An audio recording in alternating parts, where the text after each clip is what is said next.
Yeah, keep it simple. Drop a rock into the water, watch it ripple.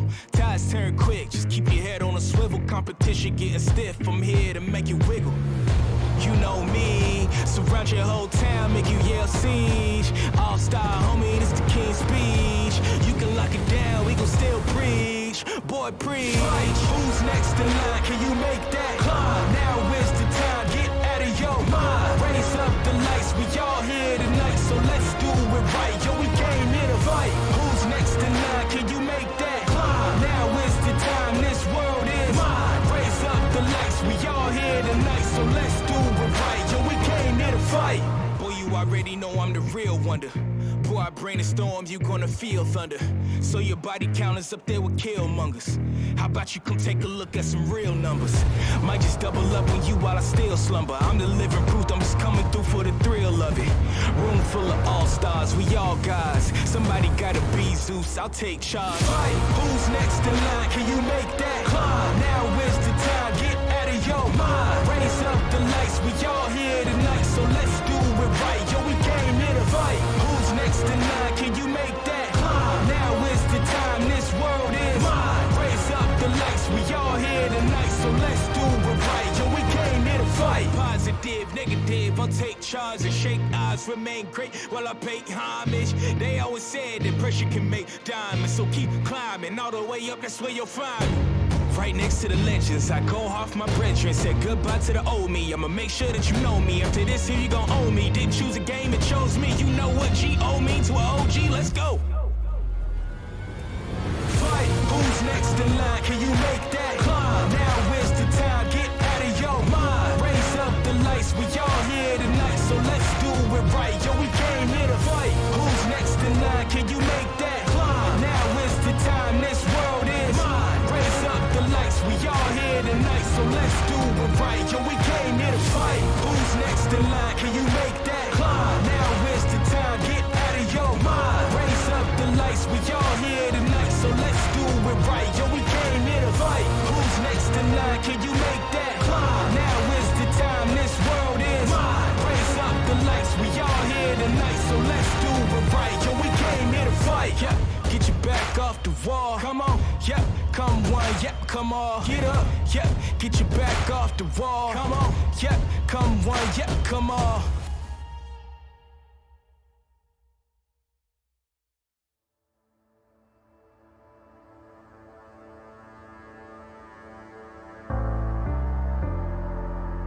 The night beckons while you dream.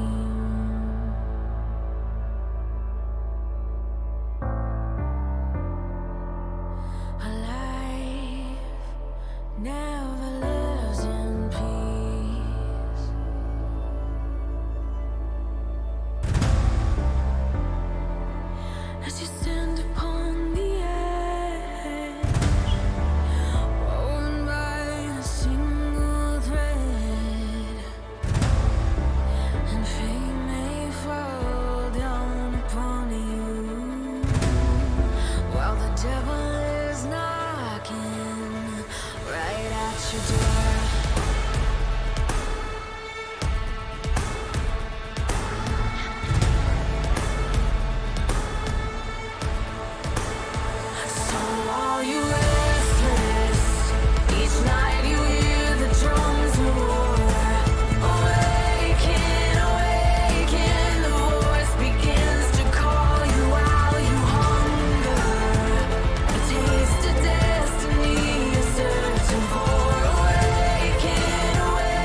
Hello and welcome everybody to the VCS English Analyst Desk here as we finish out Week 7's last rotation of games.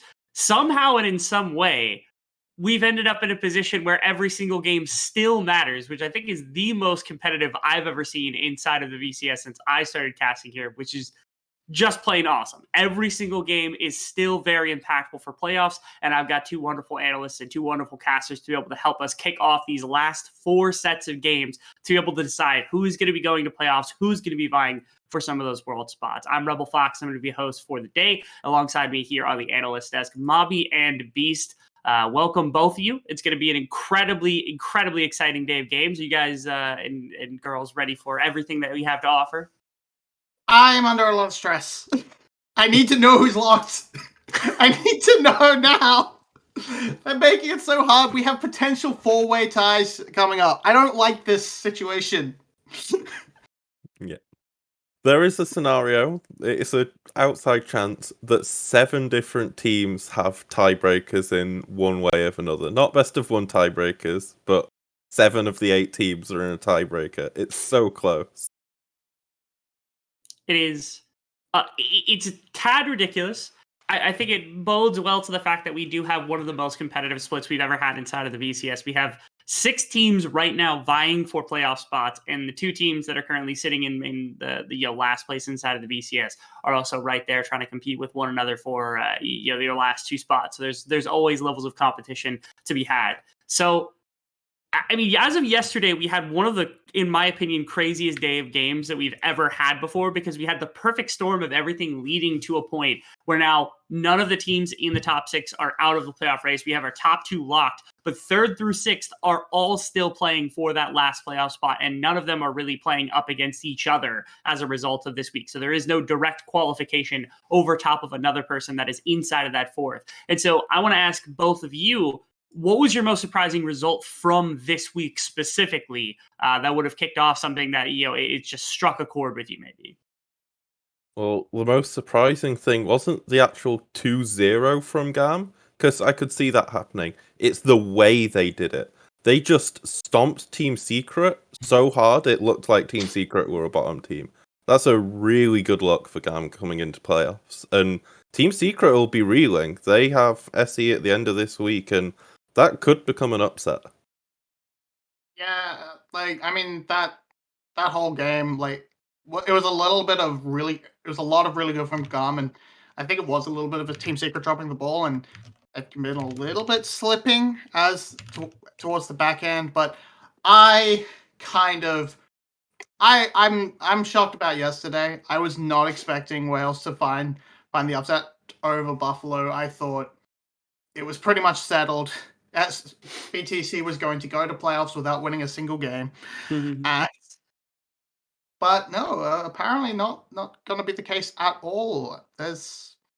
And Buffalo still need to find their win today or tomorrow. I think it's today. And yeah, it's all up in the air. To me, the most incredible thing was the fact that Cerberus won 3 games against SE and then forfeited the first one just to give some more screen time to themselves, because they were winning the majority of game 1, then came back for 2 and 3 and ended up winning that series against SE to push themselves into a position where it looked like I got out of playoffs. But again, all it took was Wales winning to push them into a position where now they can vie for a playoff spot against 2 teams that really have been, or at least a team that has been floundering as of lately, especially with the difficult matchups that we've got for the week. But we'll jump into that a little bit later. We can always talk about the schedule for the entire week. Instead, let's jump into day 1 games, because that's going to be upon us pretty quickly. As first series of the day, we've got GAM versus Wales, which again, every series has its playoff implications. But I need to break this ice to everybody and to just as fast as possible, right? Is there any chance that a VCS team can beat GAM in form right now? In a game, yes. In a series, no. GAM looked so dominant against Secret. It would take some the legendary low-key TFT from years ago levels of just trolling the game from GAM. If they show the form they showed this week, they're going to be an easy 2-0. Yeah, it's I mean, I feel in theory you could see a world where Buffalo could do it. Again, I think taking a game is not off the cards for a lot of teams, but putting two of them together, that's the stretch, and I don't think it's gonna happen. All right. It's GAM has just been on an absolute beast mode as of recently. I think that's pretty clear. They've been winning every single series, the vast majority of their games, ever since they finally kind of caught up to everything else that they should have been doing in beating Team Secret back in week 3. Ever since then, they have been just the most dominant team by far, taking control of first place, which is cool. This is, of course, their first place match. That's why it's nice. It's not like GAM has locked first place already. So this is a meaningful game.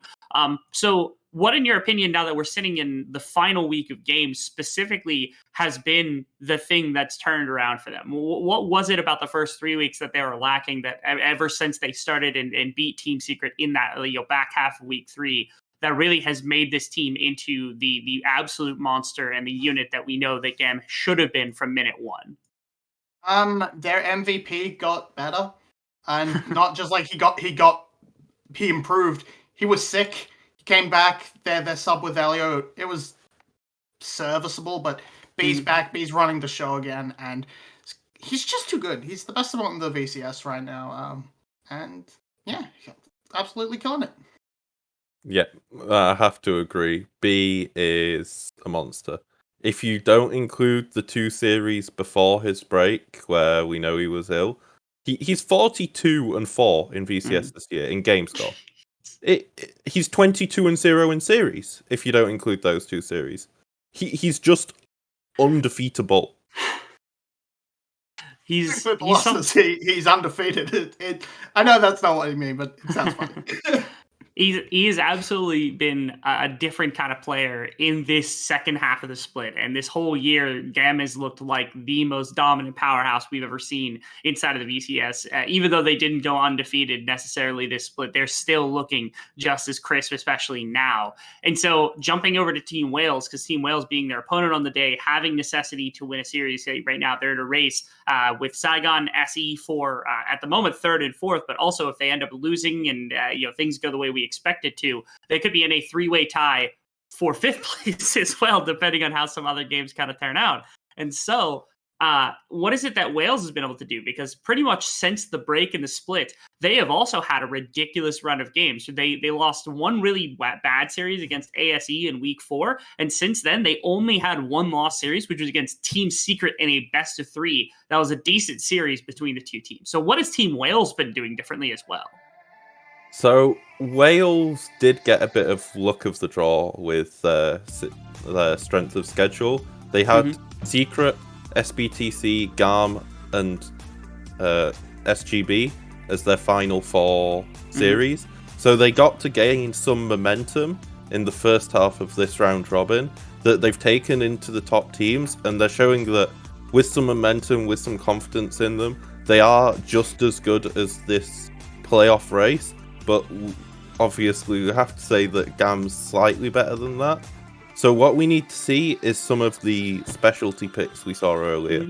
They did actually take a game off GAM in this last series, and that was Killer Queen's the legendary Talon Jungle, which is just a pick that it's only him playing it, but it looks really good for them. I mean, we're into picks and bans, so I'll keep it quick. The rest of the team is stepping up. It's no longer just the boring Killer Queen show. That's fair. I think the Gia's making the biggest step up, but we're just blazed through the draft. So let's just kick off and start talking about everything that's happened. A lot of early game bans from Wales. A lot of other early game bans actually coming through from GAM, making sure there's no Ari as well for Glory. And you can see the early rounds. There've been a lot of trading of powerful picks between the 2 teams to kick things off. Yeah, this is just. You go on, Mobby. Alright, I'll go. Team Wales just sort of looking to replicate somewhat of their success against Buffalo, I think, with the mid top duo. Jungle top duo. Meanwhile, GAM, they feel really comfortable playing through the late game. They know they can weather the early game storm of Team Wales. They know they've got good players, and picking up an early bye to lock down this area means they're completely they're unfazed by them. Yeah, and we've got to look at this Renekton On matchup. It was gone for a whole half year. We got to breathe without Renekton On, but it's back, and we all know what's going to happen. But this matchup isn't like it used to be. Renekton actually becomes so tanky with his Sunfire builds that this matchup isn't as one-sided in the late game as it used to be. So I really like the Renekton side now. Not to mention, I think after yesterday, having watched Team Wales pilot this, especially Nagia pilot this pick, not only is it useful for keeping Nagia in a really good place in the laning phase, which hasn't necessarily been a problem, but it's just a valuable thing to at least mention for Nagia, but also either Sivir or Zeri trying to rip through the health bar quickly of Renekton does not work well when he's got these tankier builds. As you can see, second half has already started. Nautilus, the instant pick for B. Listen, B might be the MVP, but I still don't like seeing Nautilus. He's still my least favorite champion to watch on any screen. This is definitely a we hate Ariadne comp though. Vi and Nautilus going to just do their best to try and blow him up, and the Black Shield and Tahm Kench taken off as defensive tools. So maybe CBL falls onto something like Renata Glass works if you can live long enough to get that reset on the bailout. That sort of undoes single target pick, which is what Gamma's laying down, but yeah, it's rough. That's rough. The good options are taken. This is a very strong comp from Wales still. Renata's not quite as strong as Yuumi, but it's still like the second best. Zeri's still real good, and Rice comes out. Okay, so that's a interesting pick that we've not seen that much, with Talia being the more preferred roaming mid laner. So GAM have hyper gone into the late game here, and it does give a small chance for Wales to get an early game lead and take it from the early game. I guess the value of the Rise comes from a very low-range Wales composition outside of Zeri, because in terms of, I guess their bot lane in general has pretty decent effective range, but otherwise it's 3 melee champions into a Rise. So if you go for Everfrost, you have the root, you have all these ways to kind of handle them on the front line. Grand scheme of things, it is a very different style. I guess it's not different stylistically than what we normally see from GAM, because they are typically the team that falls behind a little bit early and are able to come back with superior team fighting compared to other teams. Did Wales do themselves a favor here? What are your thoughts on their composition, whether or not, what kind of bones that they've got, and whether they can take this game number 1? I'll go first there.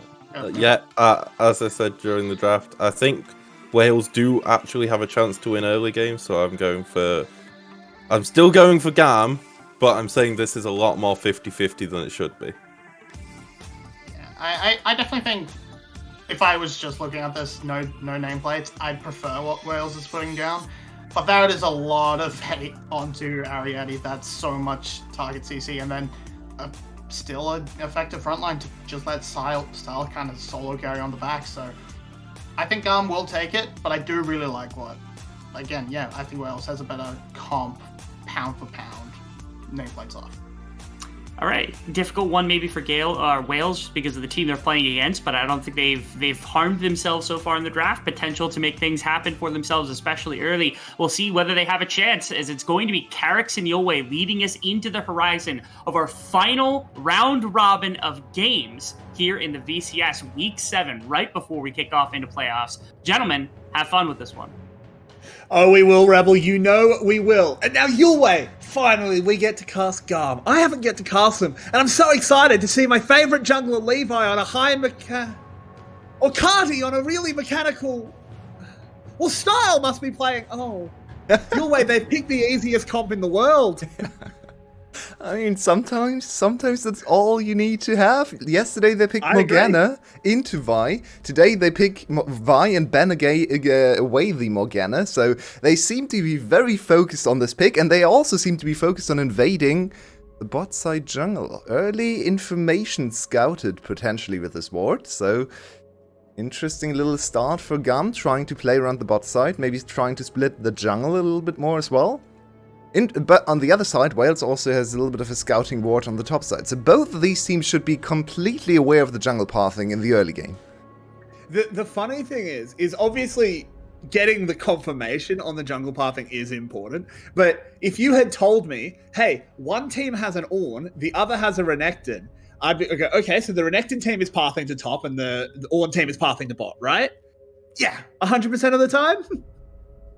Well, So I don't know how much information those wards really gained. very true. The interesting thing about Renekton right now is, our Beast also mentioned a little bit, is he is not quite the same champion as before. You don't really play towards Renekton too hard, especially into the Ornn matchup. We've seen him just go even in lane, and it's not even that detrimental. A year ago, oh yeah, this shouldn't really amount to much. A year ago, if you saw an Ornn go even with Renekton, everyone would just ring alarm bells like ding ding ding, this game is over, Renekton can't do anything. But now with the Blade into tank build and so on, he's actually quite strong late on. B is getting very aggressive here. He really is. Not Got sure a if little bit screwed over with how the terrain interacted with the hook there, so ends up taking the worst end of that trade. But keeping pressure on the Zeri is always good, allowing Style to spam out those boomerang blades. And Kiaya, for the longest part, wasn't allowed, no, he actually really didn't want to play Ornn. Hankei came on and said over and over again that he loves Ornn, he wants his top lane to play Ornn, but then Kiaya just kept picking Aatrox into Ornn instead. Actually made it work most of the time, but now he must have accepted Ornn supremacy, at least from his coaching word, because yeah, he's playing the Ornn more and more now. And of course, with Kiaya's season being a little bit more quiet, he had a very strong second half, but he's still not as lane dominant as he used to be. Well, Ornn just fits the bill perfectly. This team is now a late game team fighting team, and Ornn provides everything you want, engaged, scaling, you name it. It's just an Ornn in the late game. And before we went live, we might have a play coming in here, so I'll save this just for a moment. B, is he going to flash over this wall?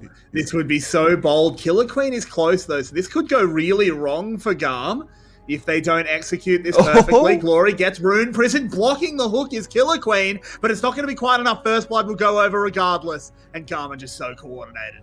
And Team Wales still has absolutely no idea how to deal with the MVP, or at least the best support in the league. B, he came back actually, week 4, in the match against Team Wales. GAM lost the first game with Elio in.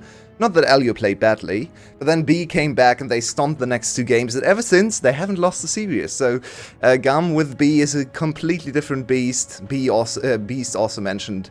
Healthy B is like 22-0 or something on the year. Yeah. And here he goes again. Early roam. Killer Queen actually, the hero play almost saves his mid laner. Really nicely done. W's into B's hook, but it's still not enough to save the mid lane. And now Glory down a teleport.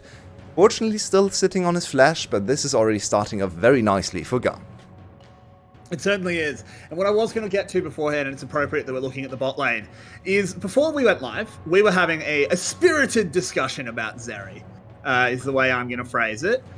And one of the things that I said, and I think you agreed with, is one of the problems with Zeri is that this game, League of Legends, does not have a huge amount of point-and-click CC anymore.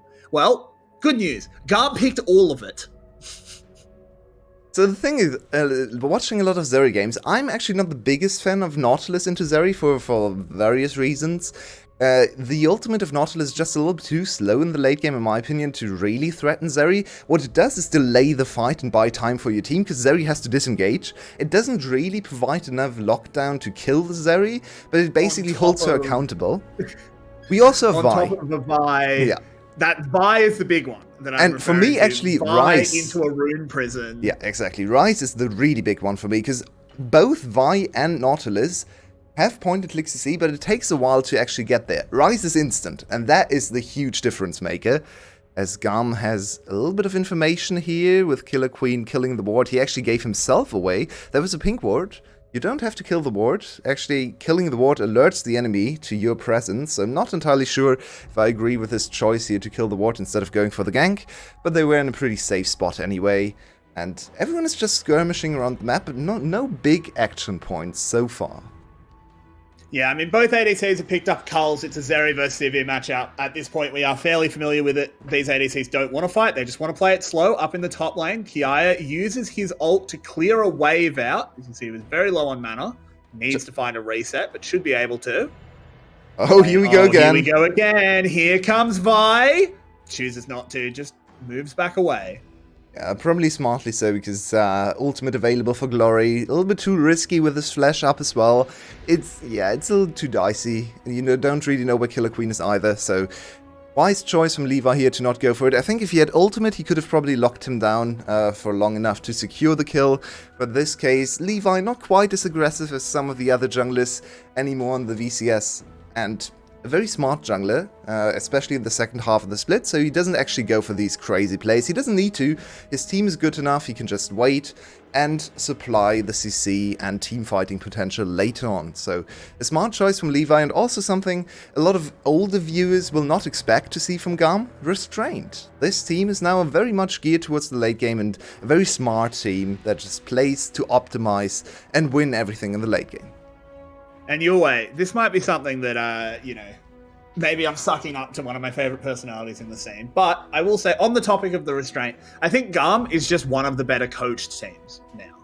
And I think you can see that in the way they play, in the way that their picks have changed. This is not a GAM composition. Vi and Ornn, not very GAM. And I think we really are seeing the impact of people like Jackie Wind, like Hanke. And the reason I bring it up is that it bodes really well for Worlds. Because I think where minor regions, the VCS in particular, have fallen down at Worlds beforehand is coaching.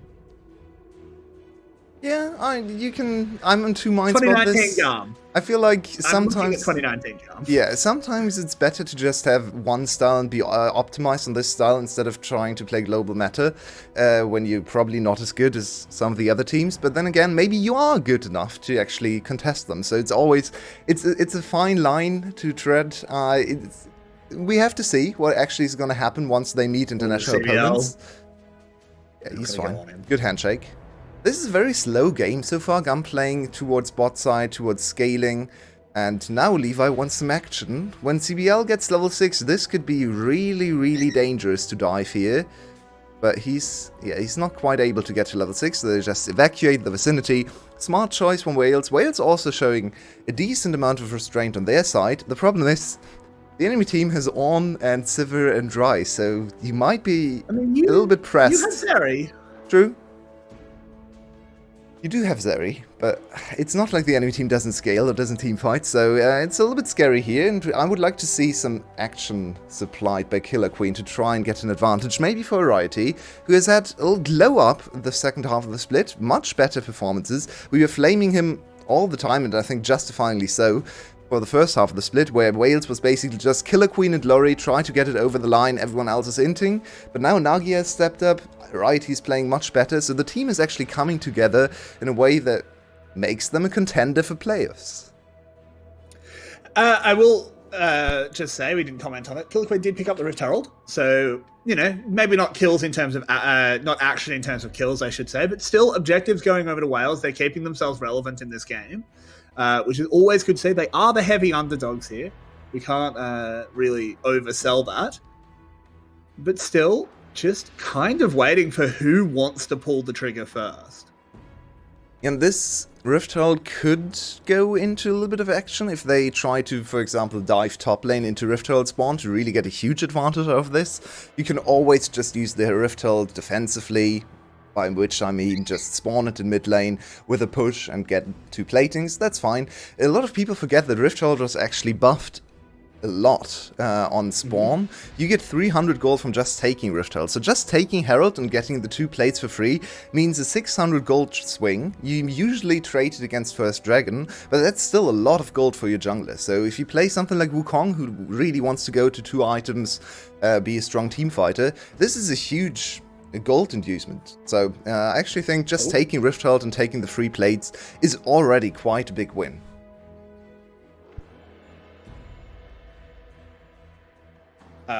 You hear me? Hello? Yeah, apparently you had a little bit of lag, but I think you're back now. I had a power surge. Oh. Oh dear. Give me a moment. I just need to... half of my electronics have just blown up. I need to fix that. Give me 2 seconds. Okay. Well, there's not much going on, so we don't really need to play with Playcaster right now. Kiaya just freezing his wave in the same spot for the whole game, and Nagia trying to get an advantage. He has a little of CS lead, but yeah, he should be able to get away. Or is he? Oh, that was a horrible flash. Levi arriving. Dominus is burnt just for a little bit more health. It's not going to be enough. They need to land this last little bit of damage. A good heal, but Levi gets the kill. He tried to get away, but there was a Nautilus parked already in the bush. Poor Nagia, but really bad flash from his side. He wasn't able to flash the on ultimate, and that was detrimental, because then it was just smooth sailing to get the kill. A second kill for GAM, still playing a very controlled and slow style, but just getting incremental advantages. And we're looking at a 1k gold lead with Vi, Ornn, and Sivir, plus Rice even composition, so everything going very, very nicely. We have a bit of a scrap breaking out in the jungle. Stolen Realm Warp will get Glory to the fight. That Renata ultimate's not going to go far enough. B with a stopwatch, keeping himself safe. Cardi now wants to move forward to a very low Glory, but has support of his team. A good handshake stops the counterpunch. Finally, CBL able to respond to some of B's movement and saving his mid laner here. But once again, Team Wales fails to get the kill and the job done. Well, that was just a really, really bad flash from Nagia. Not much to say. I think if he flashes correctly, he might have a chance to escape, because then the enemy team needs to chase into his tower. He's probably still dead, but yeah, you shouldn't fail that flash against the on ultimate. That's literally the only thing he ever does to you. But we're once again looking at a game that is slowly and incrementally going more and more in favor of GAM. And Carti, with the Rice in the mid lane, went for a little bit of a protective build with the Crown instead of a more aggressive, more CC-focused approach. So he's really hard to kill. We have really hard to kill topside in general, and the Sivir. So yeah, who do you even attack in teamfights? Who do you even look for your first kill here? It's just a very, very hard nut to crack, this GAM composition. It's very true. I do want to look over, like sort of zoom out and not so much look at the game, because it is a bit of a slow one. This is, of course, as our analysts pointed out, a very important week for playoff decisions. At the moment, there are quite a few teams still in contention. And Yue, I want to ask you 2 questions. What is your dream top 4? And what do you think the most likely top 4 is? So I would like to see Wales instead of SPTC. What is going on with the Dragon Pit? That's very irritating. Good question.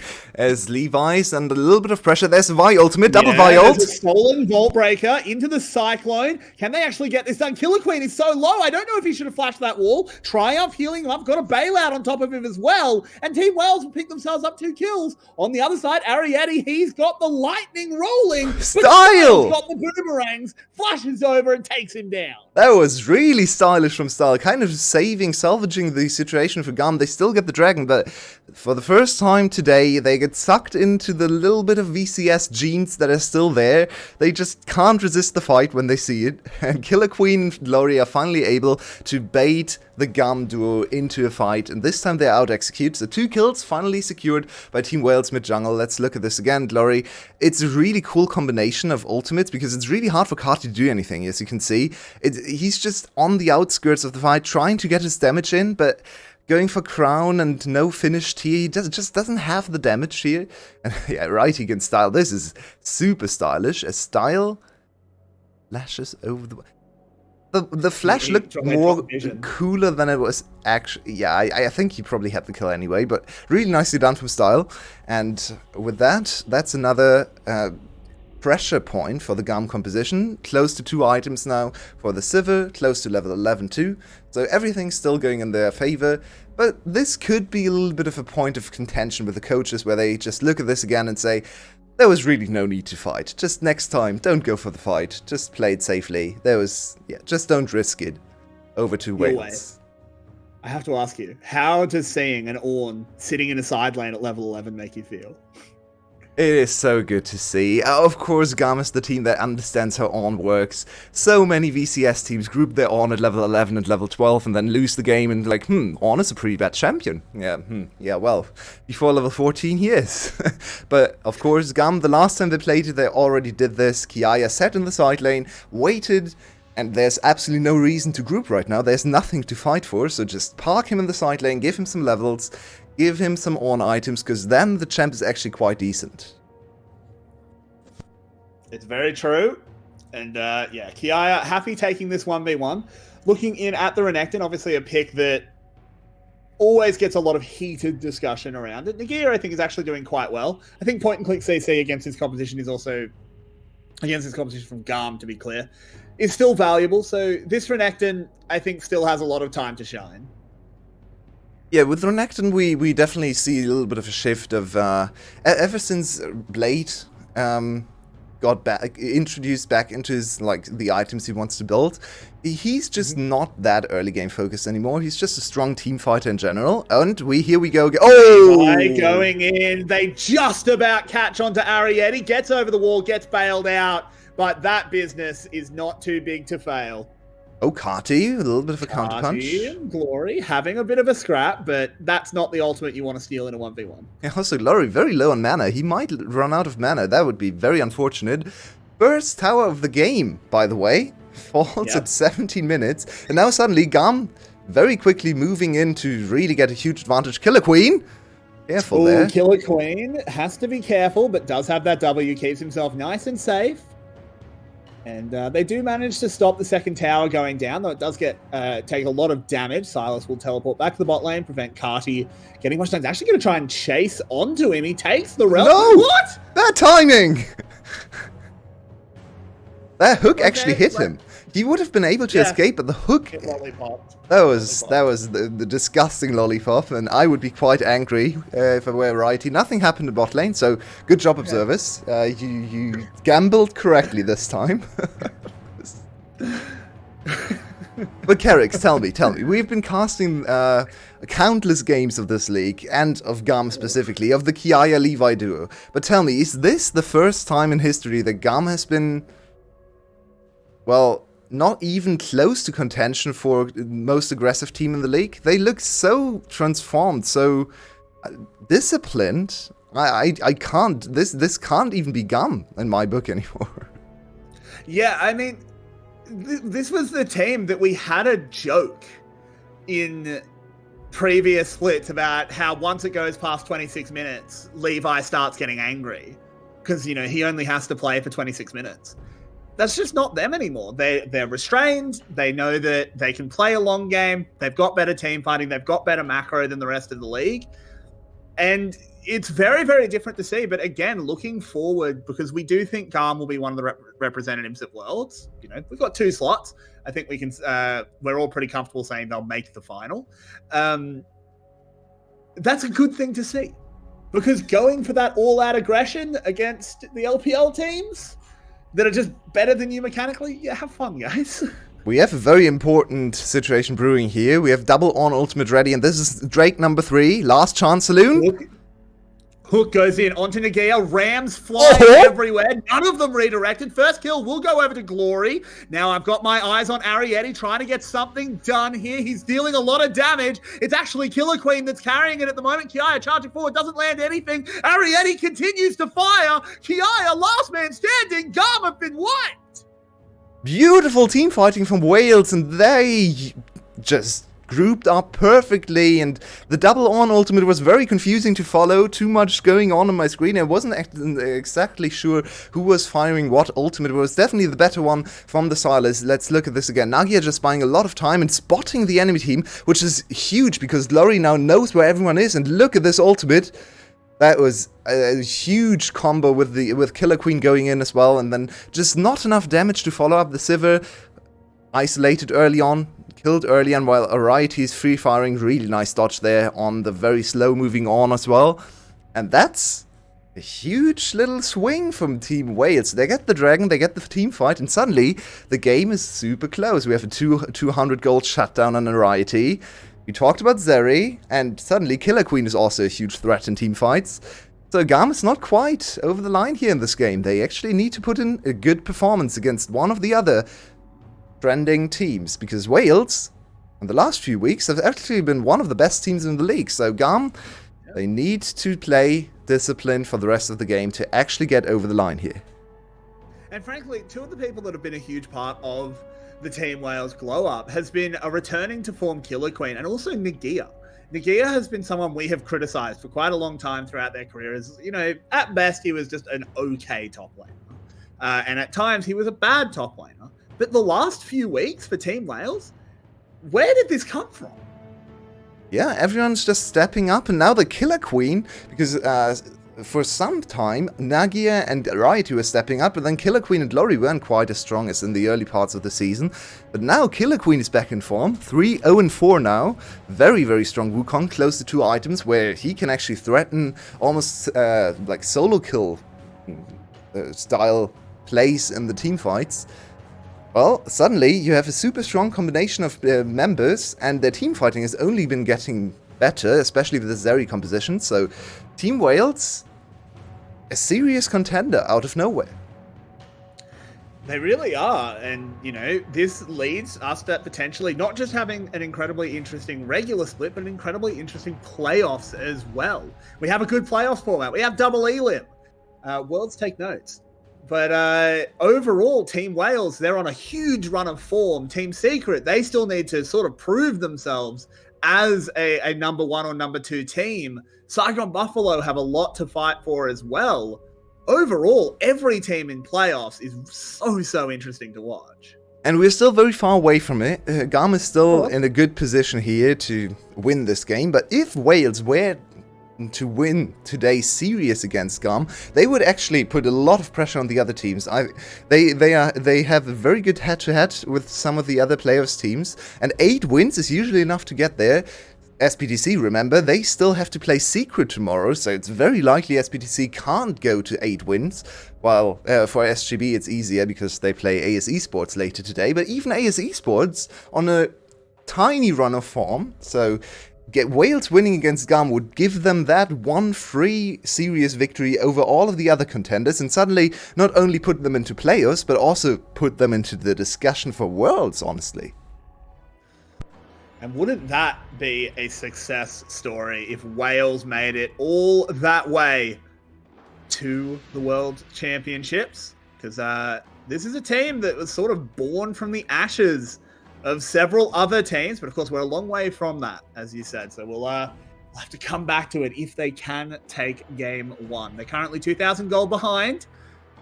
Ooh, Glory moving in. Cardi does land the chains, has a stolen Ornhorn, redirects it, needs to find another Kingslayer quick smart. He goes gold. He just loses the 1v1. Oh, and on the other side, the game is just... We have a fight. Yes, the Renekton's already fallen to Levi, charging up the fist. They can just go straight onto Baron. Glory with a really dunderheaded mistake, and we need a replay of to what happened top. A huge misplay from Wales, just as we were praising them. Maybe a little bit of a caster curse as GAM collapses. B once again finds the first engage. 3-1 now with a full tank item on his Nautilus. It's a confident pick for him. We don't like the Nautilus, but B is allowed to play it. It actually started with just a catch on Killer Queen. Levi gets the ultimate on him, and then it's just too much CC. Look at all this. Nagia, ill-advised to help his jungler. Should have really just ran away, but... Save your friend syndrome. Yeah, never help. Rule number 1 in League, never help, because it always just leads to more people dying. Every time I tell this to my friends when we play together, they look at me, or they react very suspiciously, I guess, but it's true. You should really... There are very few situations where helping people is actually gonna be beneficial for your team. Now suddenly, 3rd Dragon coming up for GAM. They secured the Baron, and look at the gold lead, look at the items coming in. Ooh, it's looking really rough now for Wales. And just a minute ago, we were talking about their chances to win the series, and now GAM strikes again. They're just so consistently excellent in these mid-game, late-game situations. Always find a way back into the game. They lost one team fight today, but might all they lose. Yeah, well, Yulei, I'm glad that's the message you're passing on. Remember, kids, don't help people. As Style pushes down this bottom wave. Glory is hiding in a bush, but they suss him out. He has to come out as well. And I mean, I think that was kind of the epitome of a caster curse, because all of the things we were saying about how Wales were in this game, I've kind of gone up in smoke. Yeah, and I want to spend like 1 minute talking about the Silas Rice matchup, because we saw a few confused reactions, or at least maybe not quite enthusiastic reactions to the Ryze pick, but to me, Ryze right now is basically just a Sylas counter pick. If you see Sylas, you pick Ryze. It does well in the 1v1, as we just saw. He just has more DPS than the Sylas. He can also play the laning phase pretty aggressively into the Sylas, always a good matchup. But here we have the last-ditch effort. Teleport into the fight. Oh, but Killer Queen has just been collapsed upon. He can't get out, uses that Cyclone, has a bailout to buy a little bit more time, but down he goes. Nagia diving in the backside, just gets absolutely melted. It's a disconnected fight here from Team Wales. Ariete, you have the entire world on your shoulders, but it doesn't matter because Vi's got some damn big fists. They bring it in. The Silas has gone down on the other side of the fight. CBL will be allowed to limp away. Or will he? But it is GAM that well, Levi, don't be a dick. As he will take him down. Confirm the ace, and GAM will take game 1 over Team Wales. Devastating team fight for GAM, 5-0, and just 5 minutes ago it looked like an even game, and suddenly the game is over. This is GAM, this is the new dominance they found, 1-0 up against Wales. A very good effort, definitely better than anything that Secret tried yesterday from the side of Wales, but still not enough to really threaten GAM. In game number 1, who can even come up with a strategy to defeat this team? It doesn't really look very likely, watching game after game for GAM to dominate. What are they on now? 8 serious win streaks? Might be 9 soon. Ridiculous. It's absolutely And devastating. every time GAM wins a series, not a game, a series, Hunke comes into our Discord and posts the same GIF. It's a building and it just stands there, and then all of a sudden it falls over. And that's the trajectory of every GAM game. The game seems normal, seems close, and then GAM just does this and they win. And we go to a 5-minute break. See you soon.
Welcome back, ladies and gentlemen, to the VCS English Analyst Desk as we get after game number 1, where I think Wales did a lot better than we expected them to. The result is, once again, inevitable as GAM snaps their fingers and disappears yet another game from another team inside of the VCS as their win streak just continues on an unstoppable path as we close towards the end of the split. And now we get a chance to talk about how that game exactly went. Because, I thought it was competitive, you two. What were your thoughts on the game, Mobby? And, again, what happened to Team Wales? How did they end up getting beaten out at the last possible minute? Last possible minute is not necessarily how I would put it. They had a really nice... They were kind of losing passively, which we kind of expected. But they ran a couple of good team fights together towards the mid-game, but... Then they lost one, and that went into a Baron. And GAM Baron is the most broken thing in the game. It needs to be hot fixed out of the game because from there, it's kind of just everything just went pop, and GAM won again. Yeah, exactly as Marby said. 2 kills at 15 minutes. Is this really the VCS? But then Wales did get one team fight around Dragon, but GAM were scaling, and they were the better team. They stayed at least close enough to make things interesting, but yeah, it felt like that was all they were capable of doing inside of a game like this. So now we get to jump into game 2. Expectations, I think, are exactly the same. GAM played about as well as we expected them to. I think maybe the early game could use a little bit of cleaning. But before talking about anything else, I think it's worthwhile bringing up once again another point about the fact that every team is still in competition for playoffs. And so I need to ask the both of you, I'll start with Beast here, about what your optimal playoffs is walking it. Who do you want to see in playoffs at the end of this week, at the end of these 4 series, at the end of tomorrow? Which 4 teams do you want to see standing above the rest? So GAM and Team Secret are already locked in. They're secure. I want to see SGB, and that's pretty likely. They have ASE, and that should be a win for them. I'd like to see Team Wales. I think they're slightly better than Cerberus, but realistically, I just don't really want the Cerberus coaching staff to deserve. They don't deserve it this split. They've been coin flipping between 2 duos when one of the duos is clearly better, and I just don't want to see Cerberus. Yeah, I mean, we were talking a bit off screen about the darkest timeline of Cerberus and SBTC getting in, and now that's mentioned, I kind of want that, but no, SGB Wales all the way. Yeah, the darkest of timelines, of course, being the 2 teams that would get in and not be competitive whatsoever. It does seem very realistic that we end up in a position where we get a 3-way tie, maybe even a 4-way tie for the playoff spots, which would be the most interesting. But the right answer, of course, is that Cerberus needs to get in, and I don't care who else gets in because Drakthar needs to win out. No bias from the Drakthar fan club, head of chief of staff here on the analyst desk. As we're kicking into draft. The Glory fan club is garbage, and every member is bad. How's the toast is going? Huh? Barely above the Any fan club, that's all I'll say. Anyway, we're kicking off draft here as we start into game number 2 between GAM and Team Wales. What do you want to see change from Wales in this one as we kick off draft? The draft was fine. They're playing the game. They were too passive with the early game comp that they got, and we'll have to see how they change it. That is a massive respect ban. Lee Sin, who's basically just picked by Killer Queen at the moment. There's a few others, but it's mostly just Killer Queen, and it gets banned in first rotation. That's a huge respect ban. Yeah, I think maybe getting something that can unlock CBL. The Renata was definitely nowhere near as present on the map as the Nautilus, and that's somewhat to be expected by the matchup. So I think maybe trying to get CBL out to link up alongside Killer Queen can really give them that extra proactivity they need to try and find the advantage that can maybe lead into a potential snowball win against GAM. And I'm getting severe deja vu. It's Wukong first pick, pretty expected, and then we respond with the ADC of choice. It's Sivir. Go bye. Sivir, and I expect to see Yumi, but it is obviously a scary laning phase, so they just wait to see if they can get more. And obviously, here comes Zeri. It's pretty expected. We've got the Lucian and Callista bans, which are the only things that really compete, so here it is. And now Enchanter of choice, really, for GAM. They could do something else, but I expect to see an Enchanter. I expect this Renekton.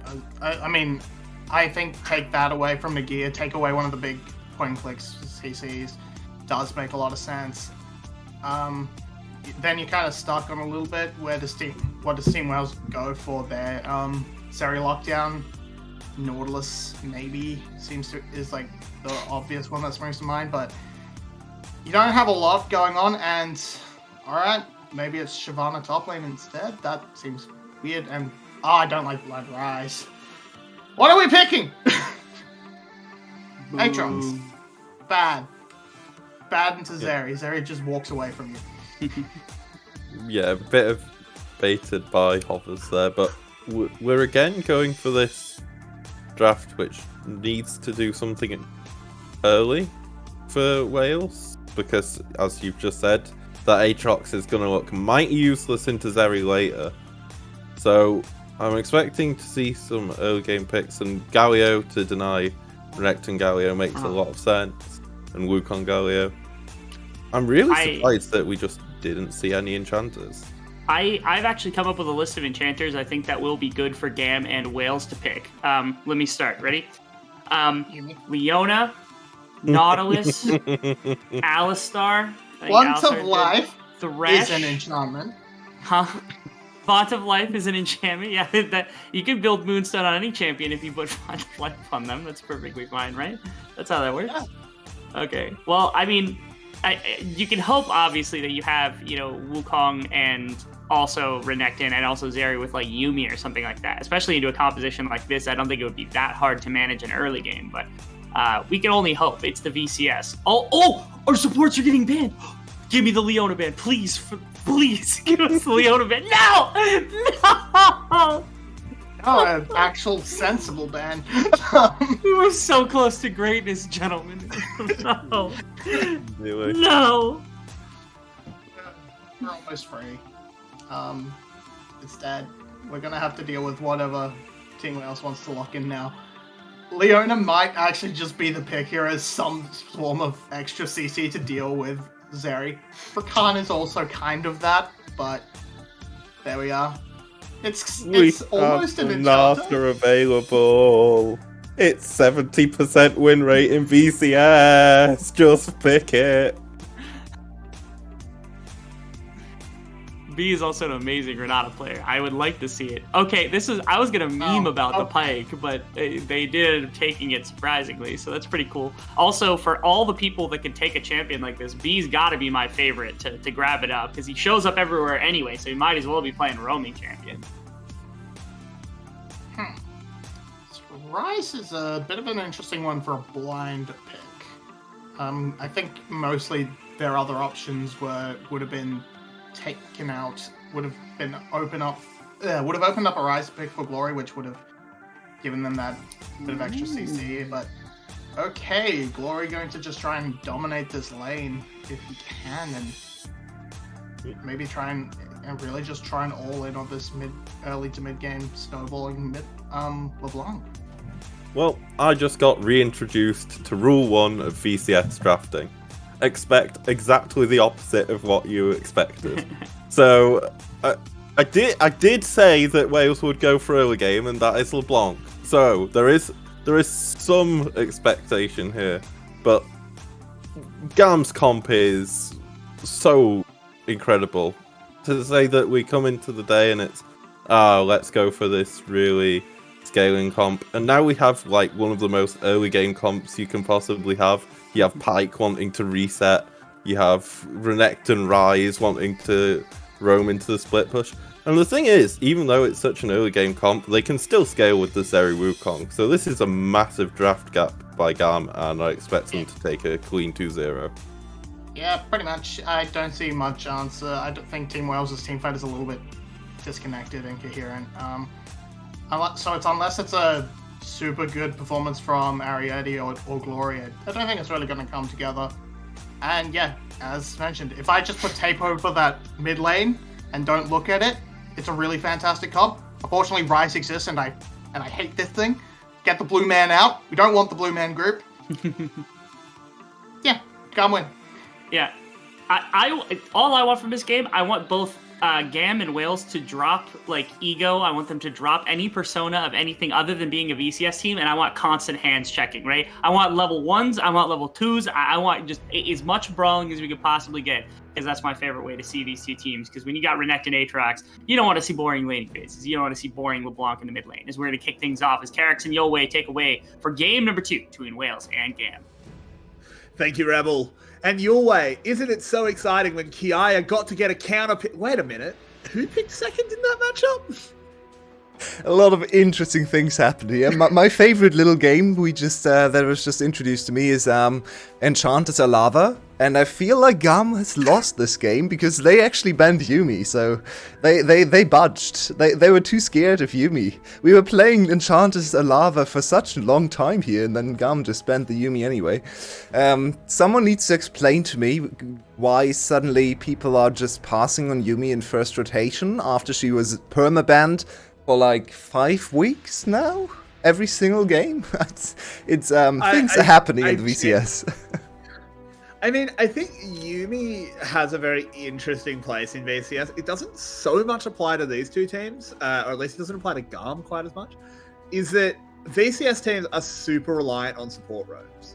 And I'm not saying B is not a roamer. He is. He's very, very good at it, but GAM doesn't rely on it as much. I mean, he also roams on Yuumi anyway. He did. But SGB, for example, are never picking Yuumi because they need Taki to roam.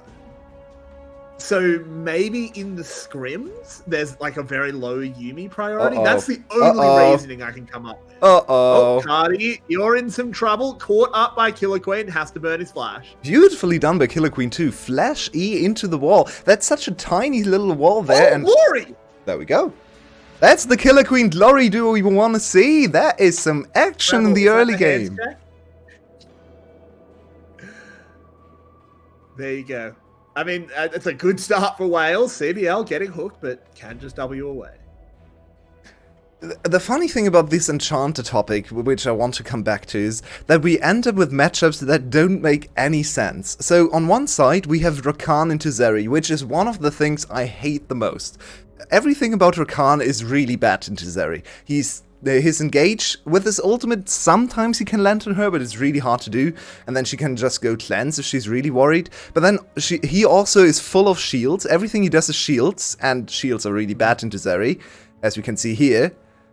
Yeah, it's not great. Zeri just gets movement speed and 3 shields. And on the other side, we have Pyke into the one champion, the one ADC that doesn't really care about Pyke's hook. It's so funny. This is just POC though. This is a really, really cool engage from Killer Queen. Then Glory. Yeah, enemy has no flash, and Kati just forgot about Glory's level 2, I guess, because you should really not do that, Kati. It's true. Killer Queen gets down to the bot lane, manages to isolate Style for just a moment. He has to burn his ghost, but was traded for Arietti's cleanse. So nothing too lethal there, and B he's doing his Pikely duties and saying, goodbye ADC, figure yourself out. I'm level 3, I'm leaving. Yeah. I mean, we see this from B every single game. He once again got MVP last game with amazing roams. I'm a little bit... Oh, hang on. It's GAM, it's time to dive. Nagia, you've got to hard outplay it, and he has, as there's a teleport coming in from Glory to fend them off. Kiaya having to use a flash just to get away. Lovely stuff by the Aatrox. Oh, everything about that looked so scuffed. Now Kiaya's gonna die anyway. Killer smacks him into the wall. Oh, what are you doing, GAM? I think they were trying to have a little bit more fun here. They stomped too many games in a row, and this was ambitious, to say the least. Diving Aatrox can be okay, because he's not a champion with many ways to outplay you, but they took too much time to figure out how to attack him, and then, yeah, well, the teleport was already on a timer, just a very, very tiny window to execute, and not enough damage between the two of them. In the end, Kiaya dies. It's another kill over to Team Wales' mid-jungle duo, in this case, Killer Queen, so they are off to a great start to run this second game. And Team Wales... There's one thing they do almost all the time against almost any team. go to 3 games. Maybe even against GAM. True.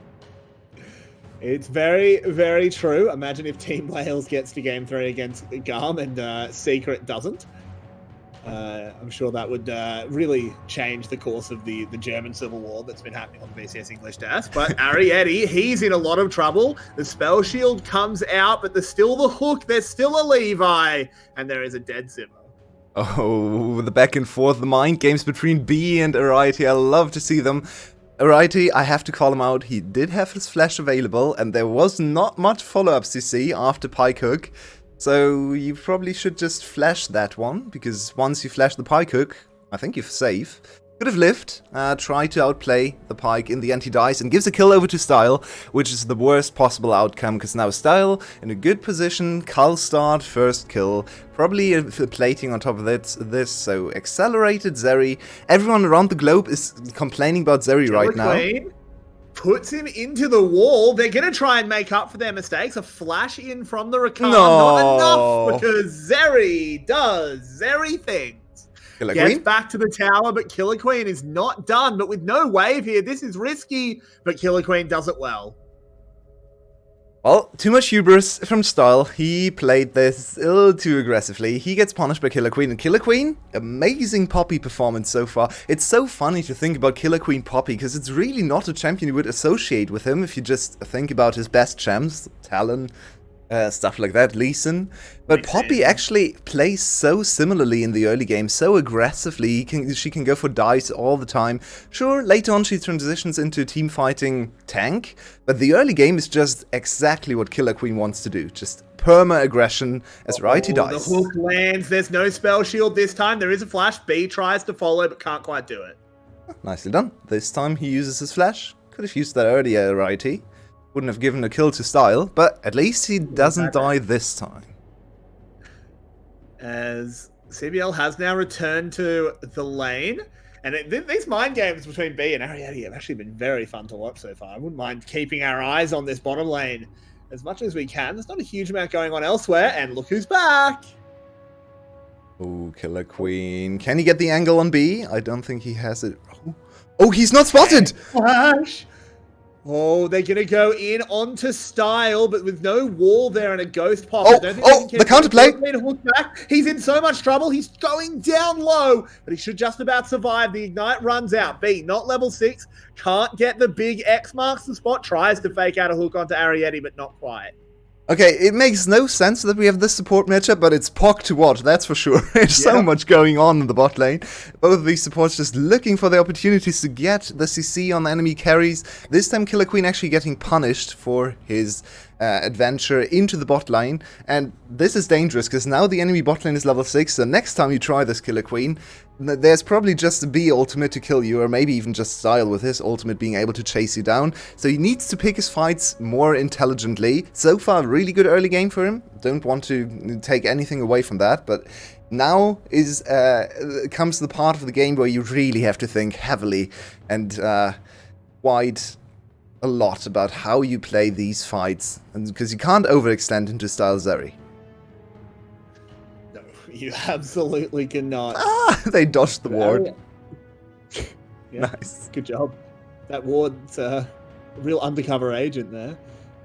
Just continuing its mission of scouting. In the mid lane, Carty has recovered from the early blunder, keeping himself up in CS, mostly even. His rise will continue to scale on up. I'd like to see Glory perhaps try and head out to the early lanes. It's not a requirement on LeBlanc to get super far ahead anymore. Oh no. Look at the bot lane. Arietti's already used the spell shield. The hook comes out late and he'll be sent down. Oh, and top lane, Top another side, disaster. Immediately continues. Nagia has the wing spread, but Kiaya now needs Never to be careful mind. as he's losing. And Nagia just puts him down. And I think Yai used his flash to start this fight, so he didn't have the flash to escape afterwards. That's Poppy not... Poppy. Yeah, against Herald. He messed it up! Oh no, Killer Queen! Oh, that's hilarious and disastrous at the same time. Killer Queen, no! Poppy really wants to use her ultimate against the oncoming Rift Herald, because then you can buy time and actually get rid of the Herald. Get rid of the charge, akin to what Bart can do. So when did Kiaya flash on Nagia here? There's his flash. Question.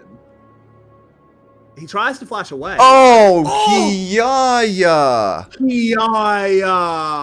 And he's an Aatrox specialist. That's a really big blunder. Kiaya with 2 big misplays so far in this game, and giving over a little bit of a priority and a little bit of gold to the top side of Wales. Now, both Nagia and Killer Queen have profited from Kiaya's mistakes, and this Renekton, most played champion by far by Kiaya in his whole career, 53 games, 75.5% win rate, so he is a really good Renekton. Not looking too slick today. And into the mid lane they go. Carty has been caught out and put down by Glory. BBL out-roaming B. What's that on my screen? I've never seen this before. And 5-2 in kills for Team Wales. This is the Team Wales we expected to see. Just constant aggression. Levi moving in onto Glory. Will trade back. Big shutdown for him. Good punish there from Levi. And we're moving into bot lane. It's another 3v2 potentially. Killer Queen wants the dragon, but he needs to be careful. Oh, that's a Hex Flash angle. It really is. There it goes. It's just a normal flash straight over. Pops B up in the air. Gets another one with the ultimate, but B will manage to get away. Arietti under a lot of threat from Style. And now with Levi joining the fray, GAM are going to turn this around. Style continuing to get faster and faster. Does have to overextend to get the kill, but it doesn't matter. There's no punish. CBL sidesteps the W, but a sidestep is all it will be. Now Killer Queen in trouble. Doesn't have any way out of this one as he gets root he gets taken down. And it's even a Pike ult. He prints himself some money. And Team Wales, they play on the edge of infinity but fall. But it's just a really good response for GAM. They show us why they've been so successful in the second half with that instant read. Style so aggressive on the other side of the fight. He knows Riot, he can't win the 1v1 against him, so just going for the 1v1 against Riot, he forces him back, and then look at all the shields from CBL he's going to steal and get extra movement speed. There's a shield on Killer Queen, there's another shield on Riot. So CBL really just hinting the shields into Zeri. This is why I hate Rakan into Zeri. It just gives her even more movement speed than she already has. This was another crucial auto attack from Style, hitting over the wall on Killer Queen, so extending the ultimate auto attacks, which gives quite a little bit of extra damage and movement speed over to this carry as well. Finally being able to cash in is great for B, who's had a cool but a little bit quieter game compared to the last one, and now GAM find themselves for the first time in the game with a gold lead and the first dragon under their belts. It is only a small gold lead though, so Team Wales definitely still in this one your way. It is the battle of different halves of the map. The bottom side for GAM, very accelerated, very strong, but as you can see, Nagia is punishing this Renekton. Oh, Yaya really struggling so far, but Carty also getting punished. Carty in a lot of trouble, gets zooped back in the lane, trying to use a Realm Warp, but nope, that will not be enough. He will fall. Yeah, there we go. Very sad Carty. That is one of my favorite emotes. It looks so funny. But yeah, both solo laners struggle for GAM. This is a little bit reminiscent of the start of the whole season, right? This is why GAM lost some of their early series.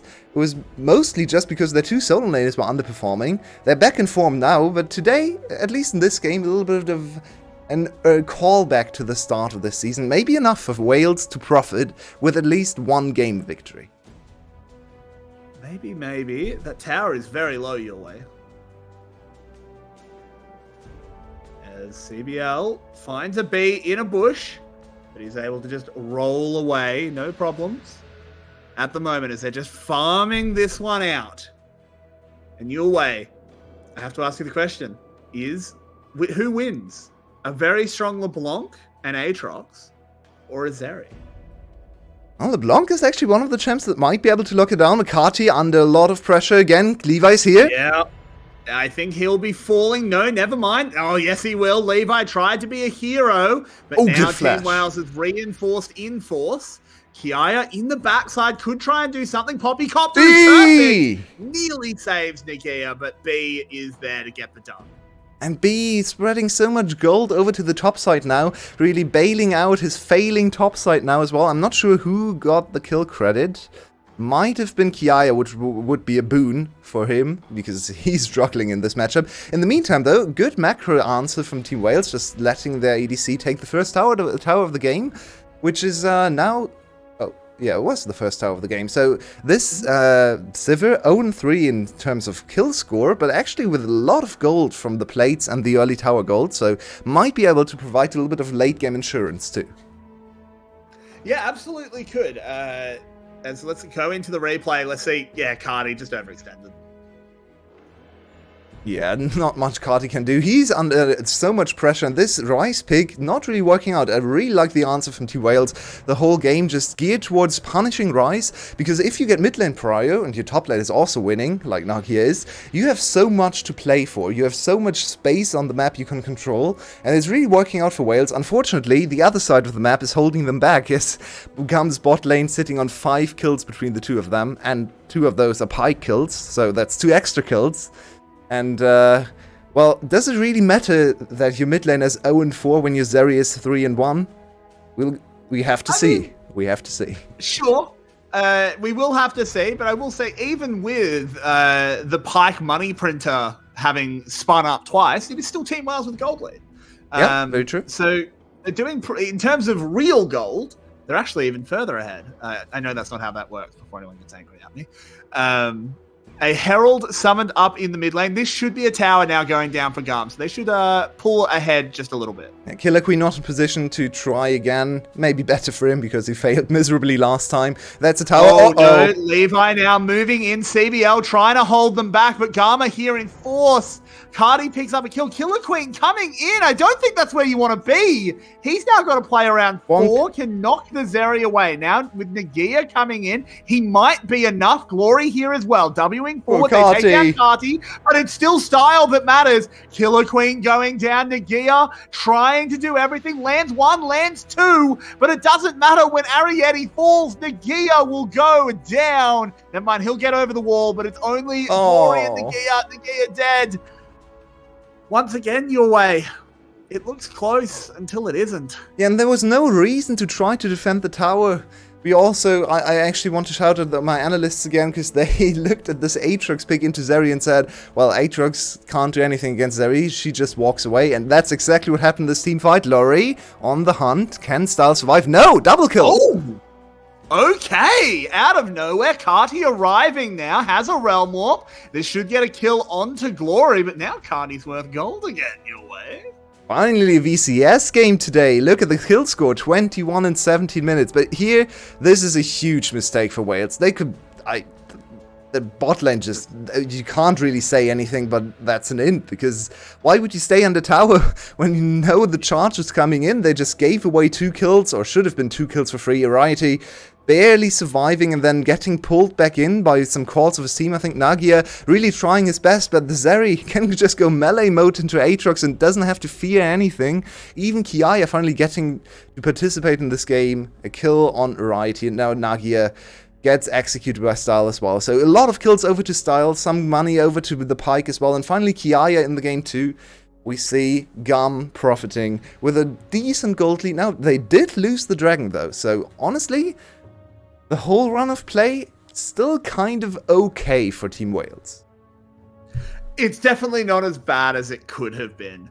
The fact that Glory is now 6-2, has that second item, is doing a lot of damage now with the Shadow Flame picked up. They're funneling farm onto Ariete. You can see they know they need to get him caught up. They know that this Sivir, it's 0-4 at the moment, but it needs to end the game with a lot more kills than that, deal a hell of a lot of damage. Wales are not out of this. Oh, for sure. They're actually playing GAM much more closely than the first game, especially when you look at the mid-game transition. And 20 minutes in, there's no big dragon lead for GAM either. Last game, we were already looking at a 3 dragon lead, or at least they tried to get to 3 dragons. That was the one team fight Team Wales actually won the last game.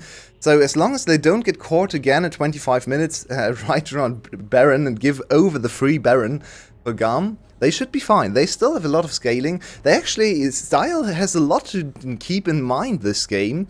They don't have the hard CC to lock him down easily, but they still have Poppy W. They have things like Sivir movement speed, enabling LeBlanc to get into the backline, even enabling CBL. So it's not an easy game to play for Style. It's possible to avoid everything, but he really needs to be on his best behavior to carry this one. One of the problems that I think Glory is going to run into if this game goes to distance is the fact that he's up against an Umbral Glaive user without one of his own. Because the most important thing for LeBlanc is vision control. If you have superior vision, LeBlanc is an extremely powerful champion. If you do not have superior vision, she's barely a champion. This is something that Jensen, the collegiate NA coach Jensen, not the mid laner Jensen, talks about a lot, is LeBlanc and vision. And the fact that you're up against a Pyke that will be clearing all of the vision you put down and leaving those zombie wards everywhere makes it very difficult in my opinion. So far, she's still been able to get some kills with the help of Killer Queen, mostly in open terrain though, so not really looking for what you just mentioned, like the vision plays, right? She's not really been playing... As the game goes on, you have to move into Definitely, right? So it's going to be more and more difficult. I think Glory's best move... Oh, Style, where are you? Style in the middle of nowhere pops the ult, but Killer Queen will clear him up. That's Dunderheaded. And that's exactly what you just talked about. Using vision pockets where there was absolutely nothing for GAM. GAM had no idea what was going on there. And Glory finds the flank. Killer Queen executes from the other side. Style also just completely lost on the map. That's more time for Sivir to scale. That's more money in the pockets of Glory and Killer Queen. And the game is still on a nice edge. This is by no means over. GAM, this is the biggest contest they've faced since probably Saigon Buffalo Game 2, where they kind of got stomped, and that was a few weeks ago, so GAM really needs to step up their mid and late game. So far, this has been their strongest part of the whole split, where every single time they've gone to the late game, even against Cerberus, if I remember correctly, it looked like Cerberus would win, and then GAM just out-team fought them. So it's still more than possible. They've been the best team fighting team, the best late game team, but they once again need to show it in this game. Arietti. He's in a lot of trouble as he's got B and Levi moving in, but manages to evacuate to a safe spot, and GAM have to call it off. Right, he with Flash and Cleanse ready, and all his team members here as well, is actually in a decent spot to just overextend a little bit in the mid lane. As Levi's looking for Killer Queen. What are we actually playing for GAM's side? 50 seconds for Dragon. Oh no, CBL. Oh, CBL's been caught and immediately taken down. That really hurts. Now, full vision control around Baron for GAM. They can threaten a Baron and force Team Wales to face check them. Nagia no E now. Oh, they lock him down. Can they find the fight? Yeah, Nagia trying to get something done. Style has popped the ultimate. This Aatrox is so important. It's a big point of strength. Arietti trading back and forth. Glory, Killer Queen moving in. Glory's low, though. Has to be careful as he actually moves away. That was the clone, of course. But there's a Realm Warp. This is Baron. Okay, Baron started and it's going down pretty quickly. Killer Queen is full HP though, no flash. Does have Hex Flash. And has the Blast Cone. Yep, he has a good chance to steal this. Uh-oh. He does. If he can get anything done. Oh, can he beautiful. get over the wall? No! Smited away. Kiaya played Bouncer perfectly, but now a fight will break out. Arietti trying to get something done. Renekton ejected from the fight. Levi diving onto the backside, but a good flash means he's stranded out there. It's one kill picked up. They need more, but fast recalls will ensure they don't get it. And it's the start of potentially the run of play that wins GAM the game. So many times in the last few weeks, it was Baron, first Baron into a huge gold lead. And once again, you can look at the gold lead, it's starting to get bigger and bigger. And if GAM can utilize this Baron to just take down turret after turret and advance their game state, it's probably once again gonna be, oh, Kati, what have you done? Good dodge, though. Yeah, can they get anything done? They throw out the Boomerang Blade. He's very tanky, though. Has the stopwatch. B gets the kill with the big dunk. It is a 1-for-1 at the moment, but a 1-for-1 where a Pyke gets a kill is not a fair trade. Style is on the other side of the map, and still Wales not confident enough to move in to take the dragon. It is going to cost them some time. They don't have the DPS against it. These new these new dragons, they take a while. Well, you do have almost 3 item Nagia, so I think they could have done it, but it's maybe a risky choice, and GAM prioritizing Dragon over pushing for more turrets, so it's not going to be the huge gold lead explosion we've been used to seeing. But now Kiaya under a lot of threat. Really nice counter move from Wales, just trying to go for the kill. Yeah, he has the flash. There's a movement speed boost coming in. Knock-up comes down. Kiaya should be put in the dirt, but what do they lose in exchange? It's already 1 tower. actually got them off the dragon. So Wales kind of making big moves here as long as Arrietty can clear this wave safely. They're losing 2 inner towers though, and actually giving GAM the gold lead they weren't really expecting to get from this Baron after Wales made some good moves on Carty. Now still losing 2 dragons, towers I should say, and the gold lead is sitting at 5k. It's salvageable, it's comebackable. You have some really strong members in top, mid lane, and even ADC, even though Arrietty's 0-5. He's looking at almost 3 items now, so it's certainly not over. Wales is also going to stall the Dragon Snowball, so GAM will need a second Baron this time around, but they are putting themselves in a better and better position. Really strong members on their side too. Levi is around, moves in Oh, into no. Arrietty. Oh no! Carty steals the dragon with the spellbook smite. Killer Queen now on the run. I don't think he can get away though, as there's the dunk. X marks the spot, and I guess these whales are beached. Wales has so many good moments. Oh, good flash from CBL to avoid getting executed there as well. Didn't really look to be in range, but maybe he was. This is a very strong pike. This should be an inhibitor now for GAM out of nowhere. And there's one moment in these games. It's just the consistency. It's basically a race against GAM. Who is more consistent over the whole course of the whole game? Yes, Wales is able to get some plays. They had some really good early games. They dominated the mid jungle. But they just can't play it to the end. It's a very interesting matchup where Wales mechanically can stand up to GAM in a lot of these situations, but just 1 or 2 little interactions later on in the game just lead to GAM getting too big of an advantage here. Style almost able to kite this. I hate Zeri. I knew you would say that. That was some really good kiting though. I hate Zeri. It's fair enough. That was a little disgusting, to be fair. Fortunately, Glory is strong enough to just put 1 point-and-click Q on him and he dies. It was close. And GAM now, with the inhibitor in top lane, definitely the favorites to win this game once again. Oh, he just walks in. Killer Queen had smite. There's And no the thing excuse is, for him. There's Absolutely no excuse because Carty does not get an upgraded smite. Yeah. That's the thing. Carty has a smite there, but it's only a level 1 smite. He gets a 450 damage smite. It's just a mistake from... Don't get me wrong, it's hard because he timed his burst at the same time, but you're a jungler. You have to hit that. Yeah, and it's devastating too because stalling the dragons was actually a really nice way for Wales to make sure GAM can't just take over the game instantly. Glory, They're on top of Zeri. He's having to do what he can. They're trying to do everything they can here. Nagia moving in, landing some knockouts. Glory going low, and it's going to be Carty in the backside. He's empowered. He's got his items already taken down 2. He's on top of Arrietty. He's got 3. He wants more. It's not going to be a Penta as one's already been taken away, but it's 4 members of Wales taken off the map. And it's to the top lane we go, and they want to finish this game.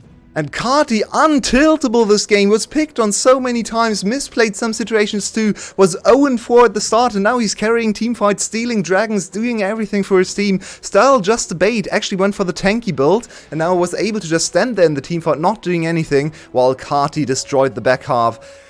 28 minutes, and suddenly we see the Nexus falling down. GAM, they are just too good for this league. It has to be said, Wales tried everything. They got very close. Some really good moves from Killer Queen and Glory, but in the end, even they fall 0-2 to GAM.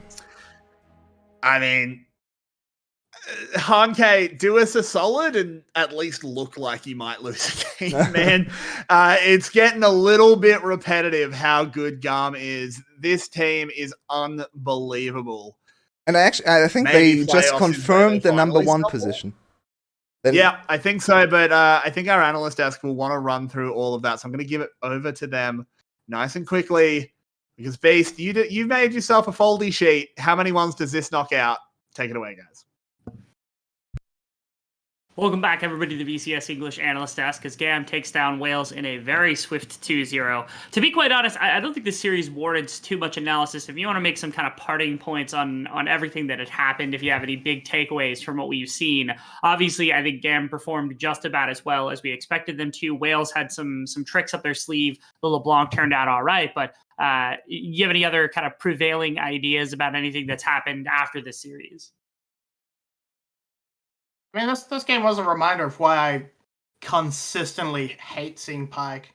It's just like, I don't know. I every time like they execute the extra goal, I'm just like, oh, you get to do that. I don't like it.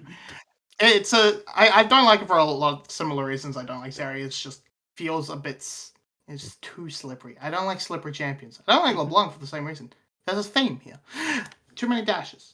Anyway, that's about as much as I've got because it was it was pretty much a very strong performance from the solo laners of from the top side, but that bot lane was just way too heavy. CBL didn't die very much, but he was absolutely hard trolling it, and Ariete just fed the Pike and Zeri way too hard.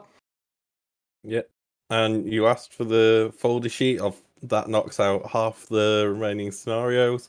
The 4-way tiebreaker is still alive. The dream. Yeah, this was necessary for the 4-way tiebreaker as well, because if it's a win, then you lose Cerberus in that race, potentially. Because that means that Whale, the best we could get is a 3-way tiebreaker if Cerberus were to win, or my bad, if Saigon Buffalo and Team Secret were to, or TS, I don't know what I'm saying. The team that I don't remember right now, SBTC, that's it. Those three could potentially tie. But now we get the 4-way tiebreaker, which I think is the optimal way that we want to see the VCS split, because otherwise I think we're just getting cheated a little bit.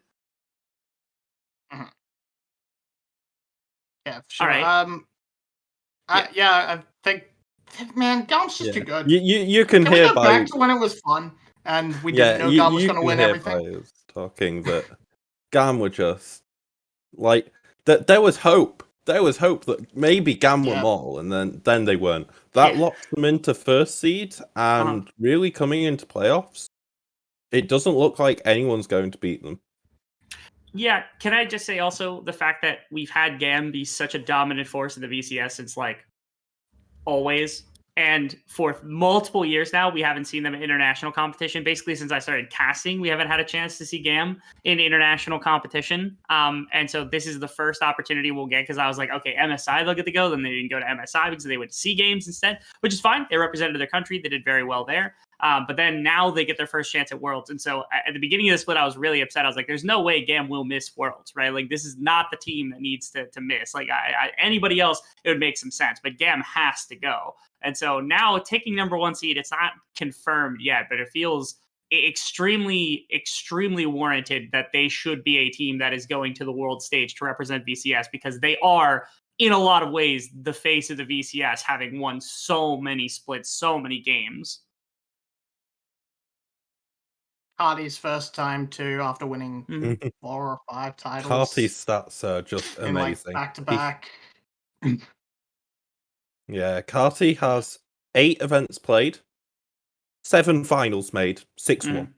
Just unbelievable dominance. There is, even players like Caps don't have that level of dominance.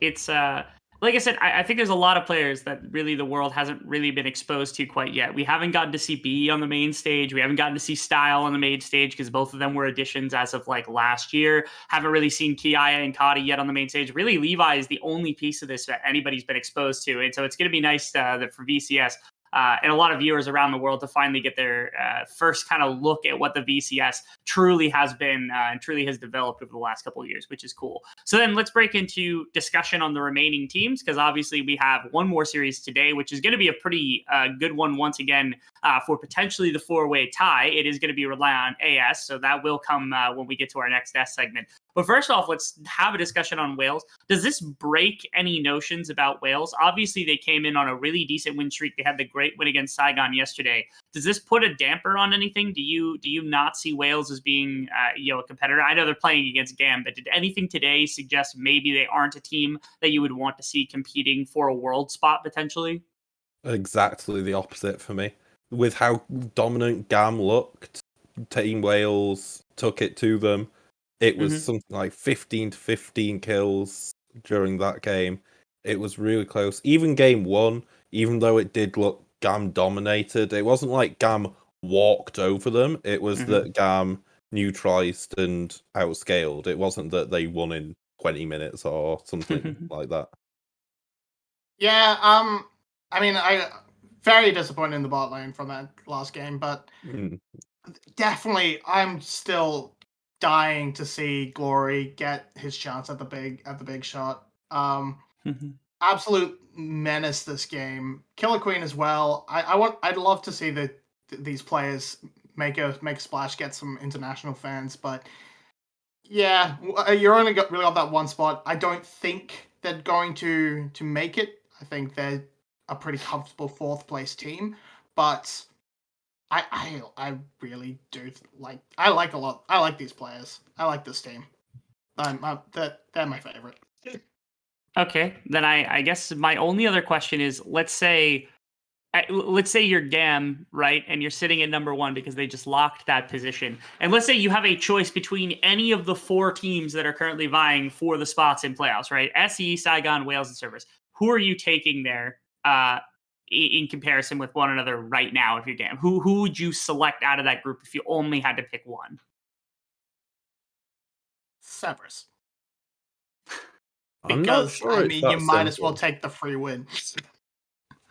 I think SBTC or Cerberus are the bottom 2 of that lot. That's reasonable, and I think there's a little bit of an edge towards SBTC in the matchup.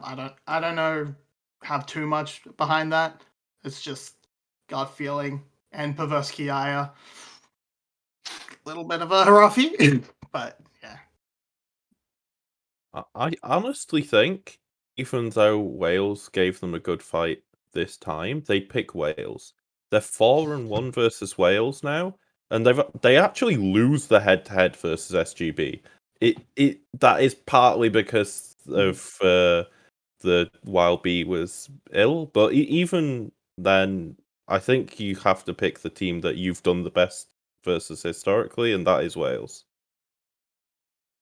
It's a matter of, I think there's a lot of things that go into it, and I think it's an interesting discussion when we get to playoffs talking about that selection, or even after tomorrow when we get to see the playoff teams, we'll have that discussion. But it was worth talking about it now because, again, we still have the potential for the 4-way tie, 3-way ties for 4th, 3-way ties for 3rd.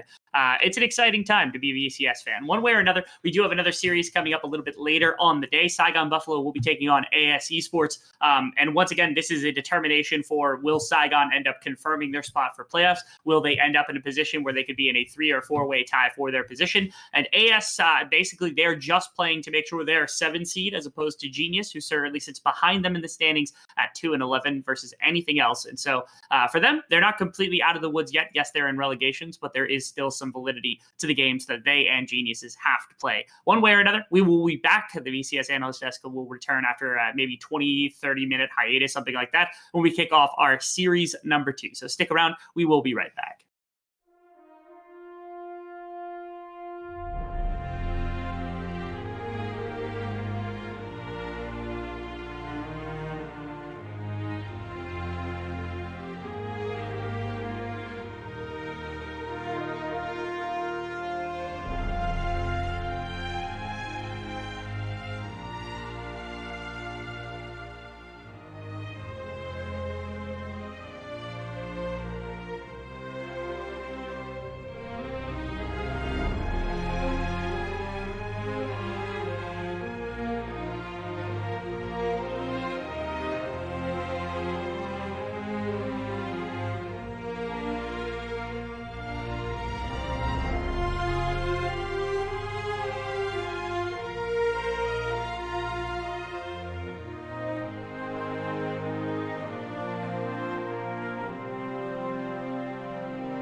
Hello and welcome back to the VCS English Analyst Desk. We're going to be kicking off our second series of the day here between Saigon Buffalo and ASE Esports. Of the games this week, we're not going to call this one necessarily the most competitive, even though, once again, it still does have some pretty importance for the standings that are going to be coming out. So I just want to kick things off with a starting of talking about ASE Esports, because I think they're the team that has a lot less riding on a series like this. Right now, they're out of competition for playoffs. They're currently sitting as the 7th seed. They are currently only really competing to maintain the 7th seed, which only matters when it comes to the relegation tournament that they're going to have to be playing in, as opposed to Genius, who will play tomorrow. And a win here would confirm them 7th place over anything else. So more than talking about this series specifically, I kind of want to get your intentions on the future of ASE Esports. Do you see them winning through relegations? Do you see them coming back in the spring potentially to be competitive? Do you see these players getting picked up for different teams? Like, what are we thinking for this organization as their kind of off season starts off here in just a couple of days? Yeah. Well, ASE locked 2nd seed because even if they lose today, they win the tiebreaker of the head-to-head tiebreaker versus GE. So they're locked 7th, which does make relegation easier for them. And if they actually play their best roster, I think they should breeze through relegation. But if ASE plays their best roster, is what we've asked for all split, and we rarely see it. So they're still a coin flip.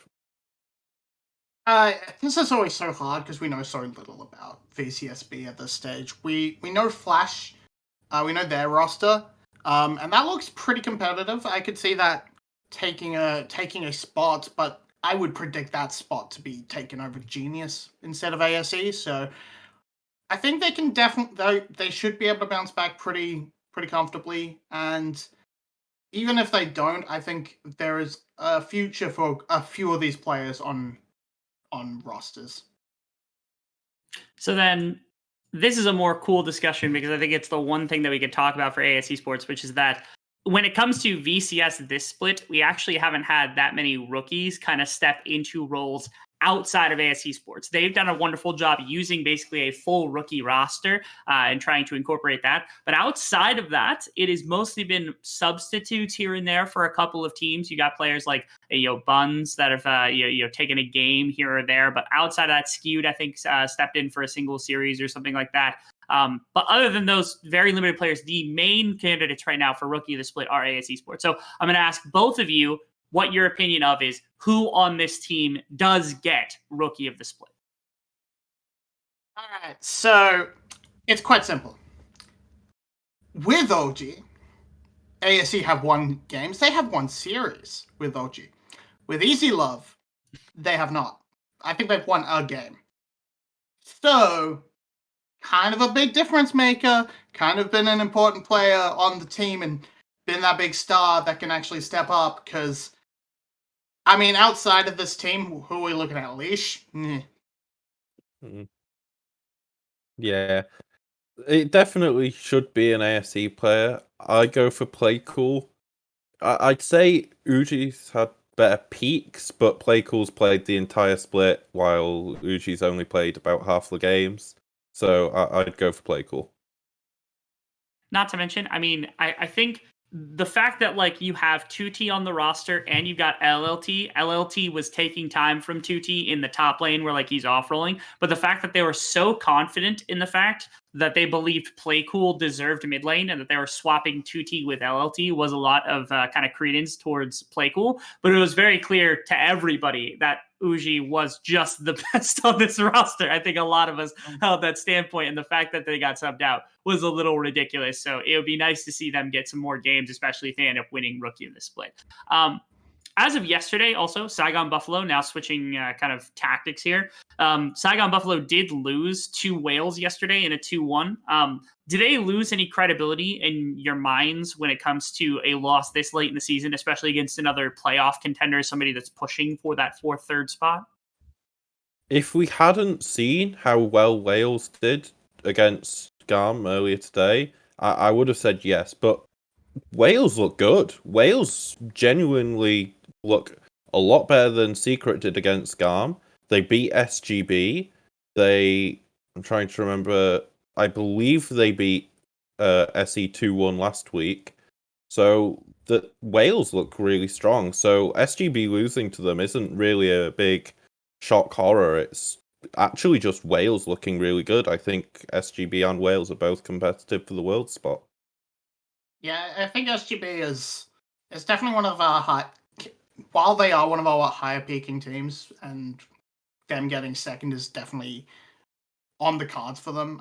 Of course, GAM feels untouchable, but they have been inconsistent, especially in regular season scenarios. I think in spring they ended at around that sort of 8-7 sort of mark as well. So they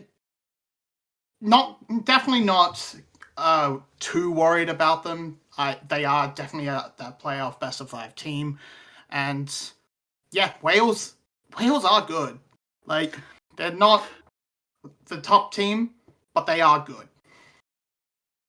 Okay, so now I get to ask my favorite question, which is a personal question that both of you are going to answer for me, which is, who do you want to win this series and why?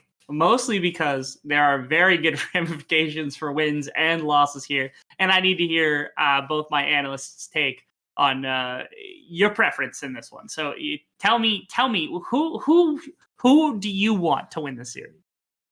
SGB locking it in here would save me a lot of work for some content, and so I want them, but I wouldn't be upset if I wouldn't be too upset if we had headed into the darkest timeline.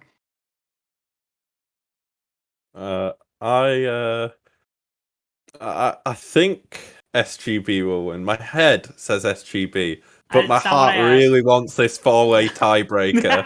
and for the 4-way tiebreaker to happen, we need an ASE win. So the chance of it happening, low. But what I want to happen, ASE. Okay. See, that's the answer. I like that we got both sides of the coin because you swapped angles here, right? Saigon being able to lock playoffs would be nice. They're our main characters. We've been watching them since they've come in, and it's been nice to see them kind of be able to take some competition for GAM. They've been able to go to international stage and have some okay play. So seeing them go would be a nice kind of nod to that. But on the other hand, 4-way tie, like you can't knock the 4-way tie. It's not possible. So if we could get that miracle of a situation to happen, it would be miraculous and it would be just amazing. So potential on the horizon. So then talking about this series specifically, because we kind of danced around it a little bit as being less important. Saigon feels like it was very recent memory that they played AS Esports. They were like the last team to play in the last, the first half round robin, and now they're one of the last teams to play in this round robin. And the last time Saigon just absolutely decimated them. Like, it was not a close series by any standard, and they have the record this split for fastest game in any Worlds qualifying region due to a game that they played against AS Esports. So is it a hand stiff? Do they break that record? Or does AS Esports with Uji potentially have a way back into the series? We'll start, I guess, Beast, you tell me what your thoughts are on that. Hand stiff, yes. Break the record, that not really on SGB.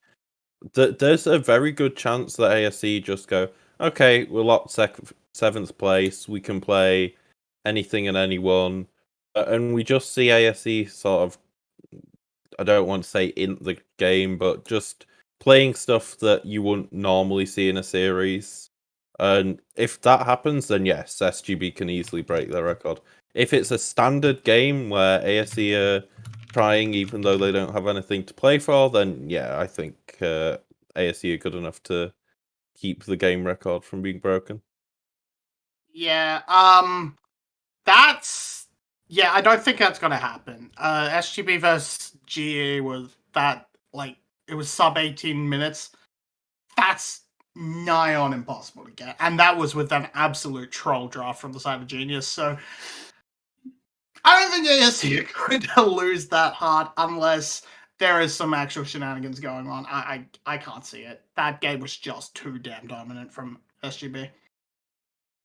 All right. I think we're just about on the posture for draft coming in here. I have another question, I guess, because this series could end up in a position where Saigon Buffalo feel confident enough to really kind of smash just as much as they can. Like, I feel as though they're in a good position to take a very dominant series against ASE Sports. And they've been known to play some weird drafts, especially at the end of the season. They're also a team that is perhaps the most inconsistent week 7 team that we've ever had in the VCS. I swear this team 0-2s every time in the final week of relegation. Is there anything you want to see from Saigon specifically? They are the most absolute gremlin team when they are drafting the way that they want to. Can we maybe get the Rammus mid lane, or is this just going to be a standard draft from them? I want the Rammus. I want like everyone Rammus wants the ever since Rammus. Froggy arrived. Keep it within bounds of reality because it's not likely. But okay. So the issue with the bounds of reality is that this includes Shyvana mid and Mod jungle. So I think that's a bit bigger than you think. Is it Rammus mid big though? Yeah. So the thing is, Rammus could be okay. That's not it true. It got buffed recently. No, it didn't. If ASE run a full AD heavy auto, no, they don't, and no, it still would be bad. Sorry, no, Rammus is the worst champion. That's not true. Jace exists, but no, I don't think we get Rammus. We might see something a bit more like, I don't know, a Zac. Zac's still good. Probably not really on BJ's repertoire, but I don't know. There are 160 champions. Just surprise us. Pen, it's up to you. As we get into draft, we see basically what's become the norm at this point. We see 4 ADC bans. Surprise, one of the bans was Draven, not Zeri, so Zeri first pick. And it's a very standard draft, but we see LeBlanc banned. Now, I don't know what Playcool's done in scrims, but this is we haven't seen Playcool play much LeBlanc, so he must have absolutely dominated the scrim, or maybe SGB played Glory and they're scared of it because of Glory, but that's a really interesting ban. From memory, I think it's one of the most banned against ASE. Well, apparently not, so. But okay, that's one. That's an option. Why not? Nyla, it's here. Now we get to see what Taki wants to put alongside it. There are so many fun options. Tarek is one of the best ones. Hold on. Do not pass that up. This is clearly a Taki champion. This is not going to Shogun. Don't fool yourself for even a second thinking that that's going to be the case.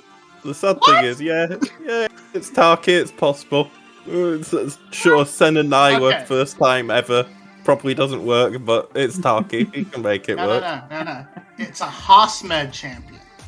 Nyla top. Okay, actually, we already have Wukong, so no Ivern jungle shenanigans. Alright, never mind. Ivern mid, though. Or just Seraphine mid. That's still been left open. Okay. But, hello, Echo. No. Yeah. No. Don't get baited by hovers. Give me the goon drafting. Come on. Don't get baited by hovers. I'm still not getting baited by that Morg, even though I'd like it. There we go. Insanity. Not Galio. Boom. Okay. So, a few things just to mention really quick. First off, Playcool is absurdly good at LeBlanc. I think there were a couple of games this way. It's one of the few champions they've won games on, and I don't think that Uji was in the game when he played LeBlanc. He actually straight up carried the game, was Playcool. He's got one of the most impressive KDAs of any of the champions he's played on it. So that's why the champion got banned away at least a little bit. And they're counting on him to do a little more damage with the Azir, which is of interest because Playcool tends to play a bit more facilitatory and more very control-y. So I do wonder if Playcool will go for more damage. But like Mobby was attesting to, the Taric gets banned, which is unfortunate. Of course, they are being baited by the fact that they think that, of course, the champion is going to Shogun when it is in fact going to Taki very clearly. That is undeniable in my head, as we see a couple of champions being taken off the board. More interesting supports also being pulled, because you got like the Yuumi that's gone now, the Taric is now gone. What other champions do you see potentially popping up? Please don't say Nautilus, Leona, or Alistar, or I will break something. Renekton. Support. Renekton. There we go, Renekton. For Shogun, because Taki's playing Nyla. I don't know, man. Yeah, What's the left Vietnamese in the Proc series reigns strong. We actually I'm not allowed to say the name of the champion, but yeah, we should probably see one of those classic engage supports. You have a lot of engage from SGB side, and if you just let them engage when they want to, you're going to lose. Just because the engage is so strong from SGB side that if they get to choose their target and go, okay, that person's dead, we have Renekton, Wukong, and Galio diving on them, with the Nyla follow-up, there's no way that character lives. Okay, Ashe support? Renata W is one way for that character to live, though. Honestly, Morgana is still a decent pickup here. So Soraka Hopper is much less likely than this one, which has made its way through. Mentioned it a little bit earlier, but I kind of thought it was going to be left behind after that Galio lock-in, so... Oh, wait, who am I kidding? It's Taki! He plays Galio support! Of course. I want it back, though. Put it back. Taki played a single game of Seraphine support in like the first split that they played, and he was terrible. He actually missed like all of his ultimates except for one. Put it back. Put it back. Okay, these are cool. Before swaps end. These are kind of cool comps though. This is a lot more modern type drafting from both these teams because you got like the Vi for Big E, which has been something that they've been playing more recently. The Azir pickup into what was like a blind matchup. They did put the Seraphine back, which is kind of cool. But it's also the Nyla, which is something we've seen pop up sparingly. It does have its place in some compositions, but ultimately, I have a feeling that Carrix and Yolwei will have plenty of opinions about whether the champion is good or not, and so I'm going to give them more of the discourse than anything else. But how do you feel about these drafts from these two teams? Because they are a tad more exciting than I think what we're accustomed to seeing. Yeah, there's a little bit of fun, especially in that bot lane from... did we just get blinded? Anyway, yeah, it's a little bit of fun on the bot side from SGB, and overall, ASE picked up a pretty comfortable standard draft. Nara is a little bit of an oddball, but makes sense as a counterpick into the Renekton, so I like both of these compositions. They work out very nice, in my opinion. Yeah, this is a classic SGB.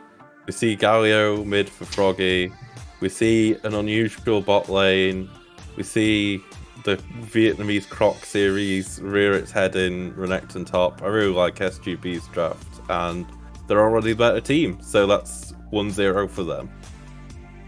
Yeah, the one problem I do have is potentially Uji being able to jump out of a fight and kite around the outskirts. Like if you throw BJ, Hosmed, and Froggy into one place, the only thing that you could really test that positioning with is the Seraphine ultimate. And once again, Taki has like a 5% hit rate on that, so I'm a little worried about that prospect. But they have a mean team fight, and they're ready and raring to go in the first game of AS Esports up against Saigon Buffalo as they attempt to qualify for playoffs. As once again, Carrix and Yolwei will be leading us into this one. Give us all of your fine opinions about Nyla, gentlemen. Well, I actually do want to talk about Nyla Yolwei, because SGB are sitting in the shadow of GAM. But as Rebel said, SGB are our main characters. They need to hit the peak of their story. They need to hit that moment where they ascend to godhood. Do you know what that's called in a story, Yolwei? A moment of triumph. It's called their apotheosis. Do you know what Nyla's ultimate is called, Yolwei? Apotheosis? Here we go. It's the same word. This is it. This is SGB's apotheosis. They're about to become the gods. They're about to win this game and go on and win worlds. I'm ready for it. It's also Taki Seraphine, so let's go. I was hoping for the Soraka. They teased the Soraka. I was already getting really excited for the Soraka, but Seraphine is fine too. It's easier, I guess. So let's see if Taki learned to aim some of his ultimates, as Rebel will be very, very disappointed if he doesn't. I was so looking forward for this Nyla Senna lane, though. That would have been POC, but let's see what they do. Definitely would have been very, very fun. But, I mean, look, we've got to talk about Nyla. It's the first one in the VCS. I am yet to cast it. I'm even yet to play it or play against it. So I'm very interested to see this champion. Yolwei, what are your opinions on the Whip Lady? So, I've played her a few times in my experience, but... Oh, We have a little bit of a fight here. Nyla, ooh, cleanse used. They're level It's 2 very now. dangerous to fight that because now level 2 comes in, slipstream forward, and it will be Shogun picking up first blood, moving in onto Uji as well. Oh no, you just can't fight against this Nyla this early. Doesn't quite get that last whip crack, but it's a huge win for SGB. Well, I absolutely disagree with that in general, because Nyla in the early game is not a good champion. But if you just walk into her and give her a free E onto you and Conqueror stacks as well, then she's pretty good. Now you're in a really bad position because Nyla already generates more experience. You can see they're level 3. They got extra experience. They zone the enemy of the wave, or they killed OG, so he doesn't get the wave. So they're now constantly ahead by... It's soon going to be at least a level. So that's the perfect start for Nyla on our VCS here. Because usually... Oh, this might be the severe hand stuff we were talking about in preparation, already rearing its head, because SGB, they are not a very generous team against worse teams. They just obliterated Genius last week, of course, in 17 minutes, so we might be in for another one of those, and yeah, why not? It may well be, but let's have a look at the replay. Oh, BJ, just rude. Biggie... I feel like you can't do this if you miss the Q. Yeah, you got the blue. Why fight this? So he's very close. If he hits the Q, he actually wins against BJ, and BJ did W over the wall. So it makes some sense. It's just unfortunate that he mis-executed, and in the end, it's a kill over to BJ, who's now in... He also got the blue, of course. So without having to steal the blue, he got the blue transfer anyway. Buff transfer completed, BJ in a really good position to just farm it out to 6 and then try to accelerate into probably the bot lane with a lot of combination potential with Taki ultimate, with Shogun Apotheosis, and the cool thing about Nyla lanes is they actually have almost the same level curve as the jungler. As you can see, they hit level 4 here, so it's really easy to sync up level 6 with the jungler, because of the extra experience Nyla shares with her support and herself, she gets to be a little bit higher in level than you usually would expect from an ADC. For sure, and we got a little bit cut off due to the flurry of action. I still wanted to get your opinion on this champion overall, because so far it's had not the best start in pro play. Yeah, I've been very disappointed with this champion, mostly because I kind of failed to see what her thing is. So she reads really cool to me, and I looked at this champion design and was like, oh, I really want to try this. This sounds so cool. Enchanter synergy. I mean, I'm all about enchanters, as you know, so I thought, oh, this is gonna be a champ for me. But she just feels a little bit weird to me, because you want to play her like a Diana with her ultimate, go in, go for the big CC, but then her ultimate doesn't actually deal that much damage, and you're much more focused on auto attacks than, say, Samira. She doesn't feel as smooth as Samira either. It's a champ I really like to play. So I'm still conflicted. I don't think she's bad per se. Her win rate in solo queue is actually really good. Her win rate in pro not the greatest, but that's to be expected. A ranged champ without range in bot lane is just really hard to make work. But for me, the thing that's my biggest gripe with this champion is just her identity doesn't feel very defined. She's just... I'm still trying to figure out what she's actually trying to do. She's definitely a very strong late-game team fighter. But is she the main carry, or is she more like a supportive cast? I don't quite know. Oh, Froggy doesn't quite nail the flash, but stuffs the engage from Biggie, so he will get out. Oh, and there we go. Oh, Taki, that's very overextended. Taki taking a lot of damage, but does manage to retreat. The last tick of Ignite, not going to be enough. Needs to play this very careful. BJ's here to cover, but I don't think they can go for this dive. Very surprised that they don't really have that big of an experience advantage right now. Shogun is still level 5. He should be close to 6. Especially considering Xin already hit level 6. With Nyla extra experience. Should be relatively close here. Playing it aggressively, and there he goes. Level 5. Yeah, but usually you get more than a level advantage after that at solo kill. So that, yeah, Xin hitting level 5 before Shogun hit level 6 kind of surprised me there. Good ward though from ASE Esports, completely spotting out BJ's movement on the side. Shogun is still here. He wants his apotheosis. He wants to become a god already in this game. And now we can really look forward to some really cool combos, because I think I'm looking at Seraphine and Nyla together. That's explosive. And a Wukong and a Galio. Yeah. There's some Wombo. Biggie moves up the top side. It is just going to be the Krug steal. They're not going to try and go under tower as we have gone back to the Renekton Gnar. We don't need to talk about this matchup, though. Let's be real. It's been done to death. We want to keep our eyes on the new champion as Taki going for a walk. Yeah, by the way, Taki's a level ahead of Biggie. He's the support. Yeah. This is also one of Nyla's, like, the hidden power of Nyla is maybe more pronounced than the power than what she shows in team fights. You need to get away. No, it does just smite it down. Has that Vault Breaker as well, so he's okay. Enabling the support and actually giving so much experience over, and does stuff like Rift Hold swap. Suddenly, your support always hits level 6 for the Rift Hold swap at 8 minutes. As you can see, Taki level 6, it's really hard to get your support to level 6 for the Rift Hold initial spawn. Usually, if you swap at 9 minutes, you can get to level 6, but 8 minutes is almost impossible. Not with Nyla. So suddenly you have much more potential here. Uh-oh. They've called Galio up. They've got 3 here. LLT backing off Still very early. Can BJ find the damage? He certainly can.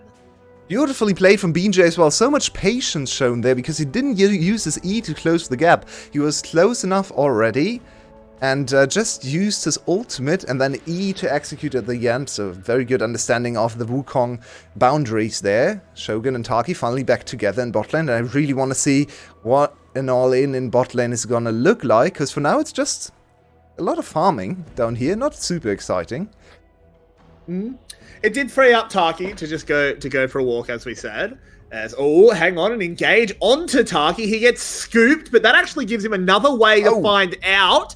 Will fall down to Xin. BJ chasing on the other side. Shogun moving forward. Has that apotheosis as he pulls Xin in.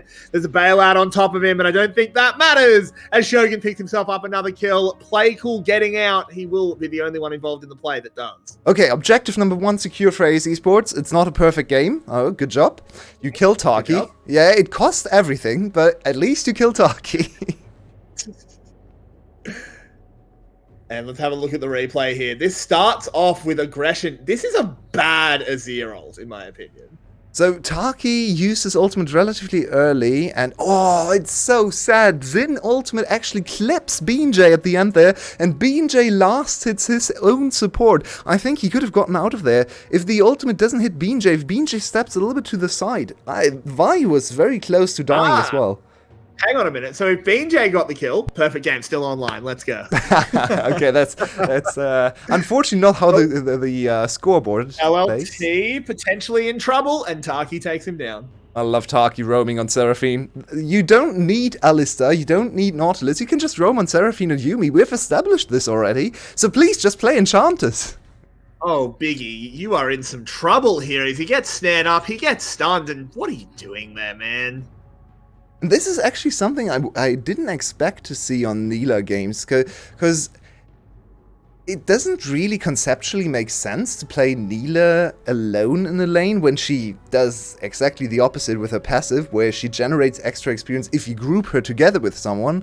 But of course, if you just do that for a few minutes and then send the overpowered support that has gotten more experience than the normal support would on the top side, while Nilah is strong enough to stay on her own in the bot lane, that's actually a way to play Nilah and profit from Nilah's generated experience that I didn't really foresee, and it's cool to see SGB experiment with these kind of plays. And of course, Taki is a super crucial part of their team composition and also just all of their team movement. So enabling Taki to get to level 7, level 8 this early in the game seems to work out in their favor really nicely. Yeah, it does seem to be providing that joy unending. How appropriate, of course, as it is that level 6 that's the most important level, particularly for a support. After that, who really cares? Yeah, the interest. Looking again at the top lane. Again, we don't need to look at this matchup. Let's look at the mid lane where Froggy's in some trouble. Has the taunt, but gets Renata ulted to hold him in place. They're going to turn it around as BJ arrives. He gives him a magic damage This shield. is not legal. In they go. SGB are playing on the edge of their limits. Froggy gives them the dance, but does burn down. Xin picking up another kill. BJ on the chase. We go look at the bottom lane. Slipstream keeping Shogun safe for now. We go back to the mid lane where Xin has got to the tower.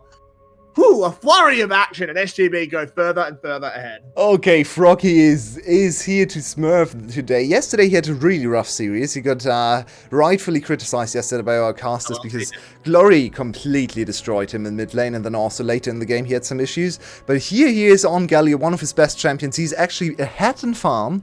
And what moves he's able to do on Galio, it's always cool to see because he has such good command over this champion. Just look at how well he's aware of the capabilities of this champion. He turns around, W, tanks for a long time, and then turns with E to bait them in as BJ jumps over the wall, just channels his ultimate on 200 HP and only dies because of the ignite. Might have even... Does he get hit by minions? No, he would have died to the ignite anyway. I kind of thought he was inting away into the minions there. Even if he did, fair play to him. He earned that. Yep. In the end... He earned a little int. Yeah, in the end, it's just a kill over to Xin, so even more gold for SGB. Top lane dies to BJ with an amazing Wukong game. It's kind of annoying to have all of these really good junglers just play Wukong all the time, but honestly, if they play like this, 6-0, what can we really criticize? Yeah, there's a reason why everyone wants to play this champion. Yeah, he's pretty damn good, but of course so is BJ. It's been a huge part of the SGB revival after a slow start to the split. Of course, part of that is that, you know, every team that goes to MSI kind of goes through a slump just due to how it interacts with your off-season. But SGB, they bounce back. BJ has been a huge part of that recovery. And yeah, okay, it's up against ASE. It is one of the weaker teams in the league. But still, this is a good sign for them as we move towards that postseason. Yeah, now let's focus in on a little bit of the postseason potential in terms of drafting for Saigon Buffalo, as they have always been the craziest drafting team, but this new introduction or reintroduction of Renekton into the meta, actually, okay... Yeah, they've got the Veil, keeping them safe for now. In with the Apotheosis. Shogun, this is a little bit too far. He will get shut down. Taki sang the song to try and get him out. Wasn't good enough. But you know what is good enough? It's calling in the boys. As the rest of SGB have arrived. BJ flashing forward. They want to try and get on top of this Zeri. So far, unsuccessfully. Biggie turning around. No. In goes Galio with a knock-up just onto one. They turn around onto Biggie. Need to get that last little bit of damage. They do. Yes. He's being bailed out. Will finally go down. Uji's still alive for now. But in come the notes to sing his song. And under the tower, do SGB want to go? Handshake holding them back for now. BJ going low, needs to be careful. And SGB will decide to cut their losses and back off. Seraphine is just the perfect champion for Saigon Buffalo. Unfortunately for them, it's not the greatest Seraphine on the team. That's definitely Froggy. We've seen him so many times. It's permabanned against him usually. But Taki also trying to get it as a flex option is actually super good. And I want to go back to the point... Oh, never mind. Let's take a look. This is more akin to my experience in Neela, where you think you're strong, you think you can get to Conqueror stacks, and then you just die and don't deal any damage. This is every single game I've played on Neela so far. But it doesn't really matter, she's just the bait here, and the cavalry is there. BJ, you remember he's 6-0 here, so he's actually the biggest threat on the whole map. They are getting super close to shutting him down. In the end, there's too much to work with, and he sneaks away, as they thought they had him. This also baits Uzi in and OG, sorry, and Taki, of course, executing the kill there. But to go back to the drafting discussion, because I think Saigon Buffalo, I mean, they've always been one of the craziest teams in terms of drafts, but opening up the Renekton as a top lane kind of weak side champion, where they just leave Hasmid to his own devices and focus around the mid-jungle duo, leave BJ to invade constantly in the early game, and then also try to establish some of the choices in the bot lane, is going to bode well for their late game, for their playoffs chances, I would say. For sure. And I mean, look, I think we can sort of zoom out and just talk about splits as a whole. This game, I think, is sort of in the book your way. Overall, what's your take on ASE? How do you think they've done as a mostly rookie team? Okay, Hasmed should be able to get out of here. Might even go for 1 or 2. He should be able to. He could. Biggie is very weak as Hasmed flashes forward, gets Azir shoved away. They need to be very careful. If he gets his CDs back up, does he have that slice and dice? No, not quite. It's 5 seconds away now. Husband will fall. That's a very good setup because Playcool played that very nicely. Playcool definitely one of the revelations, I'd say, from this team. Not like he's the best player in his position or anything, but he's VCS level, and that's all we're really gonna look for in this team. In terms of game score, they've had a really rough season. They started 0-10 in games, and they were competitive in some of them, but usually not quite hitting the consistency. Their early game was a huge struggle in terms of statistics. They were always the worst early game team in the league, even though they had some successful early games against some of the teams. But I would say iterate on the team, and you actually have a decent roster. OG and Playcool are definitely two VCS level carries in the mid and jungle, mid and ADC position. Xin, I think, has been better and better the last few weeks. Started really rough as well.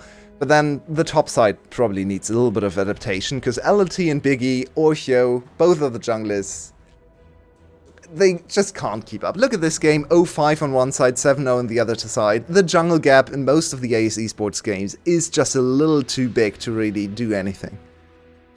Yeah, I mean, this is something that every team in the VCS has to sort of pass the check. Do you have a good jungler? Because we have so many in Vietnam. And if you have a mediocre to bad jungler, this happens every game. Yeah, the same happened to Flash, right? When they had Dante and... what was the other jungler's name again? Consigned to the memory hole. Can't even remember his name, but yeah, they were in huge trouble because their jungler just wasn't on a VCS level, and kind of the same is true for Biggie and Hyo. I honestly don't really understand why they seem to be... Ikigai. It was Ikigai. Ikigai, right, yeah.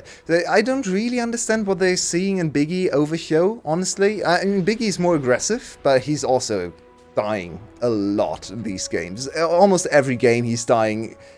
If he dies once in the early game, he just chain-ins, which you can understand. It's a rookie. He probably just plays a little bit more solo queue style, and oftentimes in solo queue, when you start inting as a jungler, you try to salvage it, and you just double down on the int. It's a little bit like that in his pro games as well, and Hyo was unremarkable, but also a little bit more stable, I feel like. So I'm not entirely sure if I would prefer Biggie or Hyo. I would actually just prefer a different jungler. Try another one next season if you requalify, and just find... Oh, hey, Yijin might be looking for a team. Oh, please. Oh, you want Yijin in this team? Oh, okay, carries. No. I'm joking your way. It was a joke. BJ moving in onto Uji. Biggie is here to cover, but BJ is not committing. A little bit of a lull right now in the game state. I mean, one of these teams is definitely a lull. But yeah, what do you want to see? What do you want to see from Nyla in this game? It's a very easy game for her to play. They've probably already won this game. So, what's your dream scenario for this new champion? First game in the VCS ever? What do you want to see? Unfortunately, I have a name for the Nyla Wukong combo, but I can't say it on cast. I'm gonna say the suck and then there's a third word that I'm not allowed to say, which is I want the 5-man Nyla ult into a 5-man Cyclone. And 5-man Taki ult on top of that, maybe. Sounds like a cool combo. I would like to see that. I mean, that's all we're gonna get. Like, that's the biggest highlight we're gonna get, because realistically, actually, like, this game's like turbo. Yeah, the only real point of strength, I guess, from ASE Esports is their mid laner. Once again, good farm, good items, in a decent position to maybe carry 1 or 2 fights later on. And Nyla, if she overextends into overcommitting in a team fight, is an ADC you can single out. She's not Zeri. Once she's in, she can't really get out again. So maybe there's a little bit of a chance for Playcool to carry this game later on in the fights, as Biggie is under a lot of threat again. Yeah, he's put in the Cyclone. Taken down very low, will fall given a few seconds by the bailout, but that's going to be about it. BJ moving over onto Uji, but has a blast cone to get to safety, but I think SGB now feel confident enough to go slap the Baron. Taki, once again, amazing steal. Just sneaking the auto attack on the bailout target there. As BJ was already walking away because he knew he had the kill, and Taki just auto attacks for good measure. As Hasmid, oh no, it's the crocodile against Zeri. Oh, Uji flashing forward, wants this kill real bad, but there is a tower in the way. On the other side, 3-man ultimate out of Taki. Rebel, eat your heart out. As this man's found his accuracy. Play cool, has to put up the wall just to get himself out. LLT getting away, Uji as well. They sacrifice one to... they didn't even stop the Baron. The Baron's already gone down. They just lose one for nothing. And OG at least has his 1 second of spotlight in this game. Some good mechanics shown there, some nice kiting. And a little bit of release day diff between Renekton and Zeri. That was almost sad to watch. And I know we have a lot of Renekton haters, but don't wish that fate on Renekton. Playing against Zeri... I mean, the thing is that if you're a Renekton hater in that moment, you have to be a Zeri liker. And that's worse. That's worse? Okay. Oh, not even close. Yeah, at least Renekton's fair. As, there is an engage here from Biggie. They should be able to clean Froggy up as he comes out of the Zonyas. He's going to try and... Oh my god. Yes. But Uji following in. BJ slowed down by the W. Froggy might get out, but does BJ flashing away. Zin wants to follow. Gives him the handshake. Grabs his paws over the wall into the blast zone. Can Biggie get on top of him? It's getting really close. Biggie needs to find one more Q. The Renata gas will not get close. Biggie flashing forward, but only lands onto the clone. Biggie dies. Now just dodge the laser and they both get out. Oh my god, just FF. Oh, they just ended Biggie's whole career and has barely begun. Oh man, Saigon Buffalo's mid-jungle duo, how can you not love them? That was completely unnecessary. That was the overextension of the year, but they get away with it. Froggy just, I love how confidently he always just channels the Grand Escape. Just stands there, channels ult, and walks away. Perfect. Oh man. It's got the same energy as like what you sometimes do with Scion ult, where it's just like, don't worry, Galio's here to save you, by which I mean, run away! Yeah. It's so frustrating if that actually happens to you. Just in front of you, just stands there for a second, laughs at you, and then he jumps away. Oh man, Shogun level 15, once again, a little bit of a check-in with Nyla. 2 levels of Uzi, my god, why am I calling him that again? I really need to stop. You're the one that speaks Japanese. Yeah, I'm sorry. Yeah, his name just irritates me because of the Z, but yeah. OG, of course. He's our little prince. Oh, LLT gets a little bit of a bonk. BJ just lurking around. Needs to link up with Shogun so they can put him in the spin cycle. I was given a better version of the name that I'm allowed to say. Nice. So, has she ascended to godhood yet? Is she? Has the apotheosis been successful for Shogun? I mean, I think SGB might have, as they're absolutely crushing this game. Like, that's kind of ridiculous. I thought you were asking me a lore question for a second there. I got so excited. It's like, oh, Yulei wants to hear about lore. So, for people who are not very familiar with Nyla as a champion, one thing that's absolutely ridiculous is her pushing power, as you can see her here. Her Q interacts with her auto attacks in a very weird way. It's basically an extra auto attack, but you can kind of stagger auto attack Q on turrets as well. So you get insane amounts of attack speed and you get the extra damage from the Q, so that's why towers just eviscerate when Nyla ever gets a chance to hit them. Oh no, LT, you don't want to do this. BJ! BJ moving in, has the spin. LLT does just bounce away, goes Meganar as well. So SGB will just back themselves off. They'll go pick themselves up a third Drake, reset, and try and finish it on the next one. Very disappointing for SGB to not be able to finish in 17 minutes here. What's going on? We are already 8 minutes over their timer, and they can't even finish here, so... 3 inhibitors down, they should really just walk it in, go for one big... Maybe they want Shogun on level 16 to have the strongest apotheosis they can ever hope for. Still waiting for a big highlight moment for this champion, because... Yeah, I mean, I'm gonna be honest, as cool as it is to see the new champion, I don't think it's mattered this game. Honestly, this is also a little bit of one of my problems with Nyla. She looks like she should be a really cool champion with a lot of pop-off moments. But honestly, she's not that insane in terms of plays or combos or anything. She basically just has a lot of power hidden in her passive, has a lot of attack speed, and deals good late game damage, but it's not the most exciting champion to play, to watch. It's not Samira, it's not Zeri, it's not the insane Aphelios combo. It's basically just an auto-attacking melee champion with a little bit of playmaking potential here or there. Yeah, she has a cool weapon though. Can give her credit. Whip blades are cool. As B&J is forcing 4 members of the enemy team to rotate to him, and they don't even feel confident enough to engage, but he does, as he just goes in, lands a 3-man knockup, calls in his best friend Froggy for the second round. Biggie goes down, and oh boy, this is a bad day for the Piltover police, as Vi has been getting absolutely farmed. This is going to be the Nexus Towers falling. Do we get a cool highlight moment? Yes, we do! As SGB pick themselves up a few kills under the Nexus Towers. They will take game 1, and Yulwei, they are now 1 Nexus away from locking in playoffs. Yeah, it's the expected dominance from the side of SGB. They recovered from their series yesterday, look much better today. A little bit of experimental drafting maybe, showing everyone, we can even play Seraphine in the bot lane, with Nyla, potentially. Hello, players teams, you need to look at this. But then again, it's only against ASE Esports. A good comeback victory, and what I really want to see now in the next game is a clean game number 2. Don't give up a game to ASE Esports for no reason. Just show everyone we deserve playoffs and we're here to stay. And with that, we will be going to a short break. We will keep it short because I know our analysts have a hell of a lot to talk about. So just go quickly grab a drink and then come back for more VCS action here on VCS English.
Welcome back to the VCS English Analyst Desk as we saw yet another incredible victory by Saigon Buffalo over top of ASE Esports as they continue to bully the Playground team coming through here. Do we have much to talk about in this game? It felt like there was a lot of hands, Div. There was a lot of, Saigon controlled way too much of this game to really feel comfortable. Is there anything of note you really want to talk about when it comes to any intricacies inside of this that were worth pointing out between the two teams? The thing is, intricacies suggests something delicate, something that required a lot of skill. This was a big hammer, and it slammed repeatedly at ASE, and they got smashed into tiny little pieces. There's just, they got smashed. Now I'm upset that Biggie was playing, so I can't make a Whack-a-Cure joke. Yeah. But no, Biggie felt safe on the streets of LA. I don't know. That's kind of just a mess there. Like, just huge jungle diff from BJ, and the lane diffs were there as well. And then when jungle started hitting the lanes, it was just over. Okay. Well, I like this analogy that I'll come up with here on the spot, which is that if ASE is a nail, Saigon Buffalo was expected to pull out a hammer, and they pulled out a comically large, like, cartoon hammer that's like way too big for them to be able to use, and just like eviscerated the floorboard it was supposed to go into. But it worked. It did everything that it needed to. There was nothing else to really talk about. My next question is a two-parter, and I'm going to split this so that neither of you can talk about both halves of this because I think it's important to do so. So, Beast, do you want question 1 or question 2 here? Question 2? You want question 2? Okay, so Mobby, who would you rather see for AS Esports inside of this game, Hyo or Biggie, given that we've kind of seen Biggie since about halfway into the splits? What are your impression? Who gives them better chance to win here? Still Biggie. Biggie can get you an advantage, can get you into a position where you can win the game. He might not always do it, but Hyo is just Hyo's nothing. Hyo, you might as well not play with a jungler. All right, like, now you're basically playing 4v5. He's completely invisible. Fair enough. Okay, so Beast, if you were to swap both of them for one jungler that is not currently on a team, what jungler would you want to bring in substitution as somebody that we could, in theory, see if AS Esports decides to come back, if we see them in VCS be, somebody that could be on the roster at that point? Who would you swap them for? So you need someone who's just going to carry 4 dead weight. So you need someone who's got a bit of an ego that can say, I'll take all the resources. I think there's someone with a big ego somewhere around in the unsigned teams. Yeah. You're dancing around it, but I want to hear. What is it? Yeah. He won rookie at the split and then played 2 games and disappeared. So Kiki guy? Ego, come back, please. Okay. Yeah, that's an interesting one. I think for a new organization to bring them back and try to build a roster around it would be of interest, but somebody that we hadn't even talked about for the majority of the split, so that's a pretty funny one. For this next game as well, because obviously I think Saigon has this. I'm not going to say that they have it wrapped up completely. They're still performing at high level. They're still playing as though they're very serious because they want this playoff spot very badly. And this would lock them not only a playoff spot, but also the 3rd place playoff spot, even if they were to lose, or even if some other team were to win and kind of challenge them for that, they would have head-to-head against whoever it is. So now, I guess the question is, we've seen Seraphine get flexed to the bottom side. We've seen Nyla. Are there any other champions you want to see pulled out of the repertoire here? Specifically, you go role by role and try to pick this out. Mobby, are there any like crux picks or anything special that you really want to see that now stay well within the realm of reality, right? We're not talking about Rammus mid lane. Is there anything you want to see them kind of show us before the end of the split that they could bring into playoffs? So a lot of the other regions have been leaning a bit more towards some of these bruiser mids. LNG in particular has had a lot of success in their current playoffs run in the LPL. So Yone has been a flex between top and mid that I feel should suit SGB quite well. So maybe the Yone. Yeah, Yone top and Yone mid is interesting. And that means AP junglers, and I'd love to see an AP jungler. not just Diana, but also like the Levi style farming ones like Karthus and sort of a pick. Could we get in Elise, perhaps?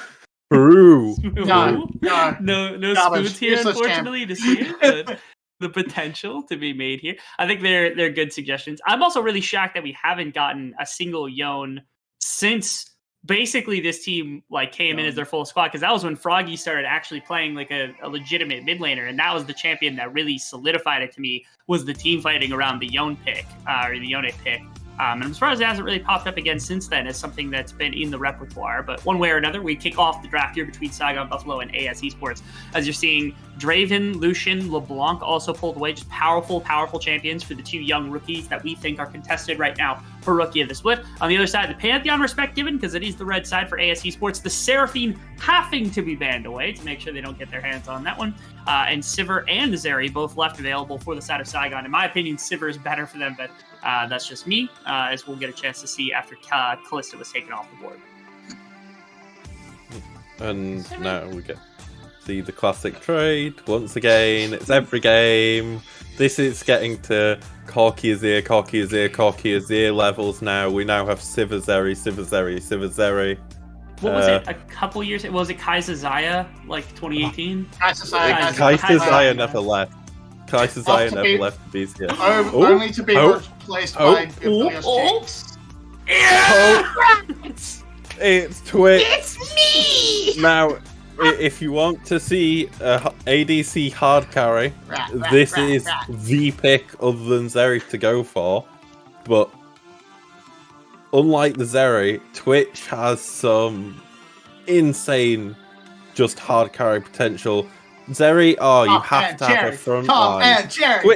Twitch and Tom and Jerry, they don't need a front line. This can be a one-man carry. Alright. Now, this is completely off the realms of reality at this point, but if we get Nasus and Udyr, we can get Shaggy and Scooby and go full Hanna-Barbera. I want Poppy. Give me the Poppy support. Come on, B&J. You played 16 unique champions. You can make it 17. Play the Poppy. Hard counter this Yumi, we're baby. Singed. Come on, baby. It's Singed, good. yeah. It got Lehens to first place in LCK, baby. Come on. Where is it? Bit of deja vu from SGB though. Wukong, Galio, Sivir. If it's not broke, don't fix it.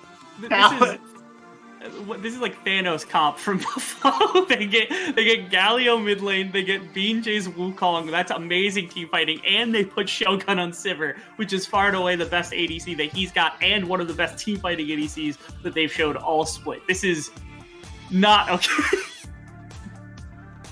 We got different homeless man. It's not Udyr, but Hanna-Barbera's still alive. Nautilus is going to be taken away. That makes sense. That's sort of something Taki would absolutely be very comfortable in the wheelhouse. Really quick, also, you put Udyr for Shaggy. Is that what you're saying? Yeah, Udyr's the resident homeless guy. That's sort of Shaggy. I would have pictured him as Ivern, because both he's green, he's tall and lanky, and he kind of has a plant-based aroma to him in the same way that I assume Shaggy does, just in a different way. But yeah, reasonable. And fits with ASE as well. Green, their colour is green, and mostly harmless to the rest of the league. Jeez! Okay. Alright, Fizz? Question mark? Okay, we're not going that far. We're not. Come on! Don't do me like that. Look, I'm out of my Hanna-Barbera knowledge is quite limited. Unless we can get a Dick Dastardly in there somewhere. I got nothing. That's Gorky, right? Yes, yeah. That's a Karma hover. I would be okay. That's a Karma. Top Karma? Maybe top Karma? It might be just support more Karma likely to be you just throw. support. Yeah. And Of all the interesting picks, wait, there's still potential. Galio support Karma mid flex. There's still potential for SGB to throw a curveball, but yeah, of all the drafts that could have been, SGB's gone for a pretty standard draft. ASE have a top laner to round it out. Jax isn't banned. It could be Jack. It could also be a Carly, a very skillful champion on LLT. Good luck. Daily Show Horseman knows this matchup quite well. Might be a little bit practiced with it. It's fun from ASE. It's a lot of fun. SGB kind of just picked really good champions and Karma for the lane. Yeah, if you wanted to choose a comp for SGB and pick out all the best champions for each player, you'd pretty much end with this and maybe swap for Taki. Yeah, outside of like, I think the only thing you could do maybe is you would put Seraphine in mid lane and put like Taki on just like Alistar, Leona, something like that is probably the most bread and butter you could ever make a composition for Saigon Buffalo. Thoughts on the series? Quick prediction. Does ASE Esports, my apologies, does Uji hold a chance in the series to win? Can he solo carry against Saigon Buffalo? No. 2-0. No. I got some resounding no's here. No faith in the Tom and Jerry? No faith. No faith in the fact that Zin There's no a longer reason has why to press Hana and buttons? Barbera left to found their own company. Fair enough. Okay. Well, walking into this one, once again, Saigon Buffalo get a pretty mean and dastardly looking composition up against AS Esports, who are rocking the Twitch. They've got hopes for any Twitch fans out there. I know there's plenty of them.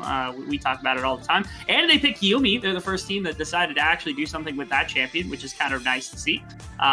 And they're not really fighting for much at this point. They're just playing for pride. They're playing for practice. They're playing for as much as they can, as Saigon Buffalo is definitely come to play today to try to take that playoff seed away from the rest of the teams, get their number 3 seed just as quick as possible. One way or another, though, your way, Carrix, take it away from us so you kick off this game number 2. ASE, have you just become my new favorite team? Silas, Tom and Jerry bot lane, Akali top. My Let's go your way. condolences. It's not gonna end well for you and your fandom. It's not. I'm afraid. Well, Twitch, Yumi has often been proclaimed the last real hyper carry combination. So maybe, just maybe. Maybe they didn't go for the ultimate counter pick. Fun fact: if you're ever really scared of Twitch Yumi, just pick Nocturne. When you ult, Twitch's auto attack range during spray and pray is longer than his vision. Yeah, Nocturne is a really annoying champion. Ult and he can't auto attack. Nocturne is in general a very annoying champion for any ADC to deal with. But here we go. It's a Twitch. level 1. It's a Twitch level 1. Let's go. BJ's had the flash. They're flashing after him, but they've really stuffed it. Now Wait, why is Froggy here? Where the hell did you come from? Froggy? Where did you come from? Froggy, you're supposed to be in mid lane, my boy. Annoyingly, no one died, so we're not going to get a replay of that. I have absolutely no idea. Where did Froggy come from? Yeah, Froggy just went for his morning jog, or evening, I guess, over in Vietnam. What the? I am completely mind blown by his movement, but I mean, it's this Galio. He's everywhere, apparently. Uzi also, OG also now without any summoner spells. Same goes for Zin, so this lane is gonna be roughy, especially with a Karma bot lane.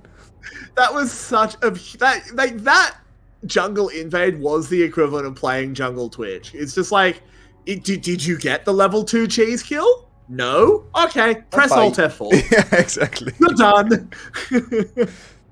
Yeah, Jungle Twitch is one of those champs I get insanely mad at when we lose against him, because it's like, this champion is absolutely horrific. It has 40-something% win rate. It has one thing it can do. Please, just don't die level 2 and we win the game. Nope. Every single time they die. Biggie's here though, and he might relieve a little bit of the bot lane. Yeah, Ghost already coming out, so Taki's probably going to be the target. He has been, funny pillared, but they're turning it around onto Biggie. Gets a little bit of shielding, but BJ's alright. Uji, that's not where your tower is, man. As he's trying to kill Taki, he's not going to succeed. Read any good books lately your way? I like it. At least they're fighting. They know they can't really win later on. There's the level of execution they need to hit consistently to win a game against Saigon Buffalo, if they don't go for an insane snowball of a hyper carry, is probably something they never achieve. So just try to funnel it all into OG on his Twitch. Who knows, maybe it works, but this was scuffed, to say the least. I mean, they try to single out Haki, but they don't have the damage. And yeah, I mean, at this point, OG just really wanted the kill. Has the full stacks on Taki, but no E. So unfortunately, he can't execute him. It's a kill over to Shogun. So, I've got a bit of intel, by the way, about where Froggy was. Do you want to guess where he was? Because I've been told where he was. Do you want to guess where he was in that level 1 play? Probably like counter invading or something. Tri-bush bot lane. He was in the front bush in bot lane. But why? Good question. And for how long? Good question. Your way. I mean, being there in the first place is alright. He was there 50 after seconds. minions clashed. Oh my god, Froggy, you are a psychopath. Oh my word. Oh my. So the Tom and Jerry bot lane is in trouble. LLT does manage to get away from BJ. Him and Husmed have had a huge scrap earlier, but of course neither of them went down. On a scale of 1 to 10, how screwed is Twitch? I mean, this lane was never going to be a nice one to play, so he really wanted the first kill. I think he's still mostly alright. He would really like to have a kill, but he has a Yumi, so you shouldn't die in the 2v2, so unless... 20 CS down at 5.5 minutes. Yeah, it's not great. That's true. Also didn't start with Cull, so can't even... Oh my word. Yeah, the poke is a little rough. Cut the stream! The poke is a little rough. Marby, by the way, who is your rookie of the split? Just a question. Oi. This is not an OG. What can he do? Oh, insult to injury. Shogun just spell shielded that. Oh god. Yeah, it's not pretty. It's definitely not pretty. Now Biggie's here. Biggie, don't go for it. You're gonna die again. Biggie, no. He hasn't died yet, so he doesn't have to die 6 more times. A heal being burned, they just turn it around onto OG, just throwing in the damage. Do they have the last hit? They do. Shogun picks up the kill. They answer one back. Biggie doing okay, has the Yumi attached to keep them safe, but Taki's just farming. He's not scared of them at all. A 1-for-1, though, is not the worst for ASE. It is really bad for them. The kill went over to Biggie. You don't want the kill on Biggie. And You wait. Come on. Give him something. As an ADC, mate. I see a guy in chat who bet on them. Give them a break. As an ADC main who likes to play Twitch a lot and has been in this situation quite a few times because it happens in Twitch games, he is fuming. He is screaming at Biggie right now. He might even have left his chair and punched Biggie in the face because he could have just farmed on the tower, but his jungler came around and said, hey, I can save you. I can give you a kill. And then he baited him in. Looking for a solo kill. LLT has the perfect execution. Dodges the snip, and the last set of needles will miss. Did Hasmet manage to miss every single instance of his ultimate? Yeah, I think so. Yeah. Good job. He's still comfortably winning, so it doesn't really matter. Could have been a solo kill, though. Probably could. And once again, well, Uji's going to have a second crack at farming on the tower. Hey. He's already lost 2 plays. He's 30 CS down. Oh, this is so rough. Oh, you got the cannon. Let's go. Hell yeah. That's look, GG's. Twitch got the cannon. Easy peasy. It's over. Oh god, look at him. He's almost 30 CS down, 2.5 platings. Oh, please, just cut away. What is he meant to do? Play cool in the mid lane, trying to make a play onto BJ with that stolen Cyclone. Still has another whirl of it. Can Froggy turn something around, or has he bitten off more than he can chew? No, play cool fends off the play. Actually, a bit of lovely stuff there from the Silas. I can't look at this bot lane anymore. Give me more play cool. We talked about play cool against OG as rookie of the split, and play cool more consistent. I think the highs are definitely on OG's side. He had some insane plays, but play cool definitely has established himself as a decent mid laner. He's up in CS against Froggy. Now, not the biggest achievement in the world, but still good to see. And also, his Silas getting some pressure done. It's 4 plays your way. Honestly, they've lost 4 plays. Honestly, at this point, ASE Esports is praying this tower dies quickly, because at least Twitch is going to be able to farm a little bit more afterwards.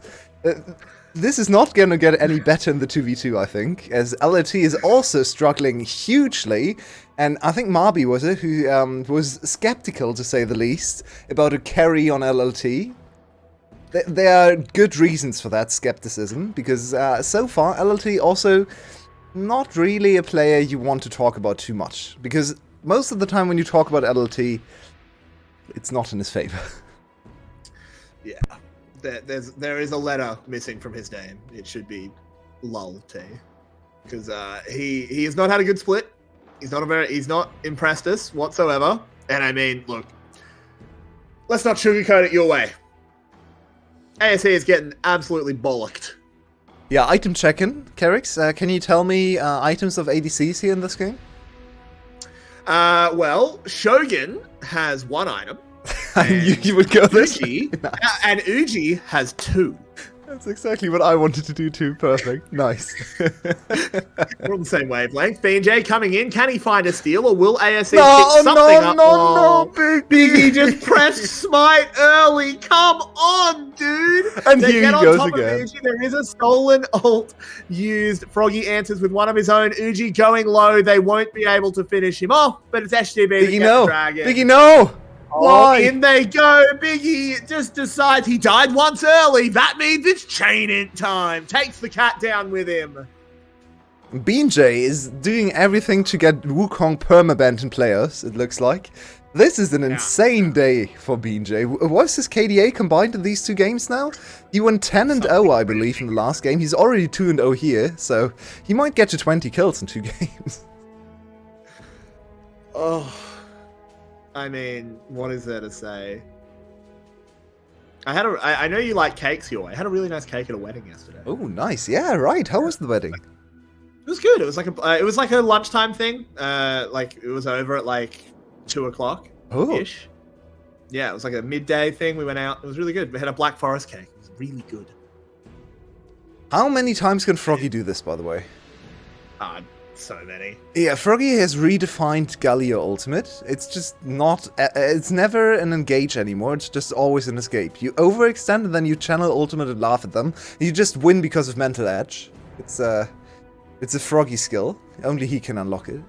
I'm already looking forward for the interview, by the way. I hope they've got something fun. I'm excited to see what they eat this time. Play cool. Really, dude. Come on. You can't dash over that wall. Wait, what is that animation for Froggy right now? Cool skin, I guess. It's the passive coming up. It's the magic shield. He like glows because he's like, yeah, let's go. Let's go. Oh no, BJ's here. Oh, it's gonna be a disaster. There's a taunt going in. No. BJ has arrived. Can he go in? He certainly can. Silas will steal he's away dead. the Cyclone. BJ gets burst. Playcool actually doing everything right here. They're getting Froggy kiting. Biggie going low. Froggy kites it out and Husman arrives. So 2 members of ASE will fall. You're not supposed to be this mechanically apt on this champion. Galio's supposed to be a big gargoyle thingy that just stands there, but his mechanics and his movement on this champion are so cool. No. Well, there we go again. That's another one for Shogun. Hey, but OG's almost on 1 item now, so we're getting there. We're getting there. And please, have some mercy, ASE Esports. Let him farm in bot lane. Why are you sending him into the top lane hell again? Why? ASE, come on. Just give him the bot lane wave. This is so sad. Look, I'm just saying, there is a certain beauty to the fact that a Galio is stopping Silas's best efforts, because that's canon. Okay. That's the reason Silas couldn't conquer Demacia is Galio. It's too strong. Yeah, this is why. Look at this is definitely a Froggy Galio. Yeah, this was such good kiting from Froggy. I love his use of E as well. He's just so good at this champion. He just knows everything. He has the limits down to a T. He always survives on like a sliver of HP. As BJ gets his revenge. Poor Zin. This is the most I've seen Yumi die in a game in a long, long time. I mean, hey, I have to give props where it's due. Biggie's only died twice. Oh, wow. Yeah, good job. That's good for him. Okay, Carrix, I know you really hate Yumi, right? Everyone hates Yumi, right? But It's fair, I do. do you hate Yumi more than Karma? Because Karma is despicable. Okay, so I know you're asking this as a silly joke, as a haha funny joke, but I'm going to give you a serious answer, and the answer is I do hate Yumi more because she's problematic game design. Oh, While no. Karma, you could change just a little bit how she works, and she'd be fine. Speaking of who's not fine, it's Playcool. Good He's good dead. civil ult you got there. Good civil ult. Yep. Biggie going low will get taken down by Shogun, who's going to look for more kills. Moving on forward, BJ catching over on to LLT. Can they find the last little bit of damage? I think they can as soon as an E comes up. Froggy flashes over the wall, wants to secure it. Zin will be the next one to go down on that Yumi. Uji slinks away back into the shadow. Oh, I want to cry. It's such a tragedy. Oh, man. Twitch win rate buried in the ground forever. Wow, this game is a very good indication as to why people are hesitant to pick this bot lane. Though, of course, Nah, Twitch wasn't the issue. He wasn't 30 CS down at 4 minutes. I actually think it's a testament to Taki's adaptability, though. Without any jest or anything, him being able to just pull out the Karma, a very off-meta champion right now, just to say, well, Karma might not be great, but I don't really need to be great in the late game. I just need to dominate this Twitch Yumi early, and what's the best champion to do that? Karma. Let's just slam Karma. Played an amazing early laning phase. This is just really showing Taki's adaptability, his flexibility, and he's just willing to pull out absolutely everything in any situation ever. I mean, Sylas support, Rumble support. What else can we talk about? Camille support, yeah. Don't forget that one. I mean, look, Taki is a player we've absolutely talked to death. Completely, all jokes aside, at the state of this game, he is one of the best prospects that the VCS has come across in recent years. He is an absolute phenom, and has been a huge part of why Saigon Buffalo have had this massive glow up, and why some members of our production team do put them in that second place spot in terms of power rankings. I wonder who. I mean, I do too, but I got to respect Quincy. As Uji on the run, another big boomerang hit, but he does manage to get into stealth. Yes, he has a blade now. That's usually a huge power spike.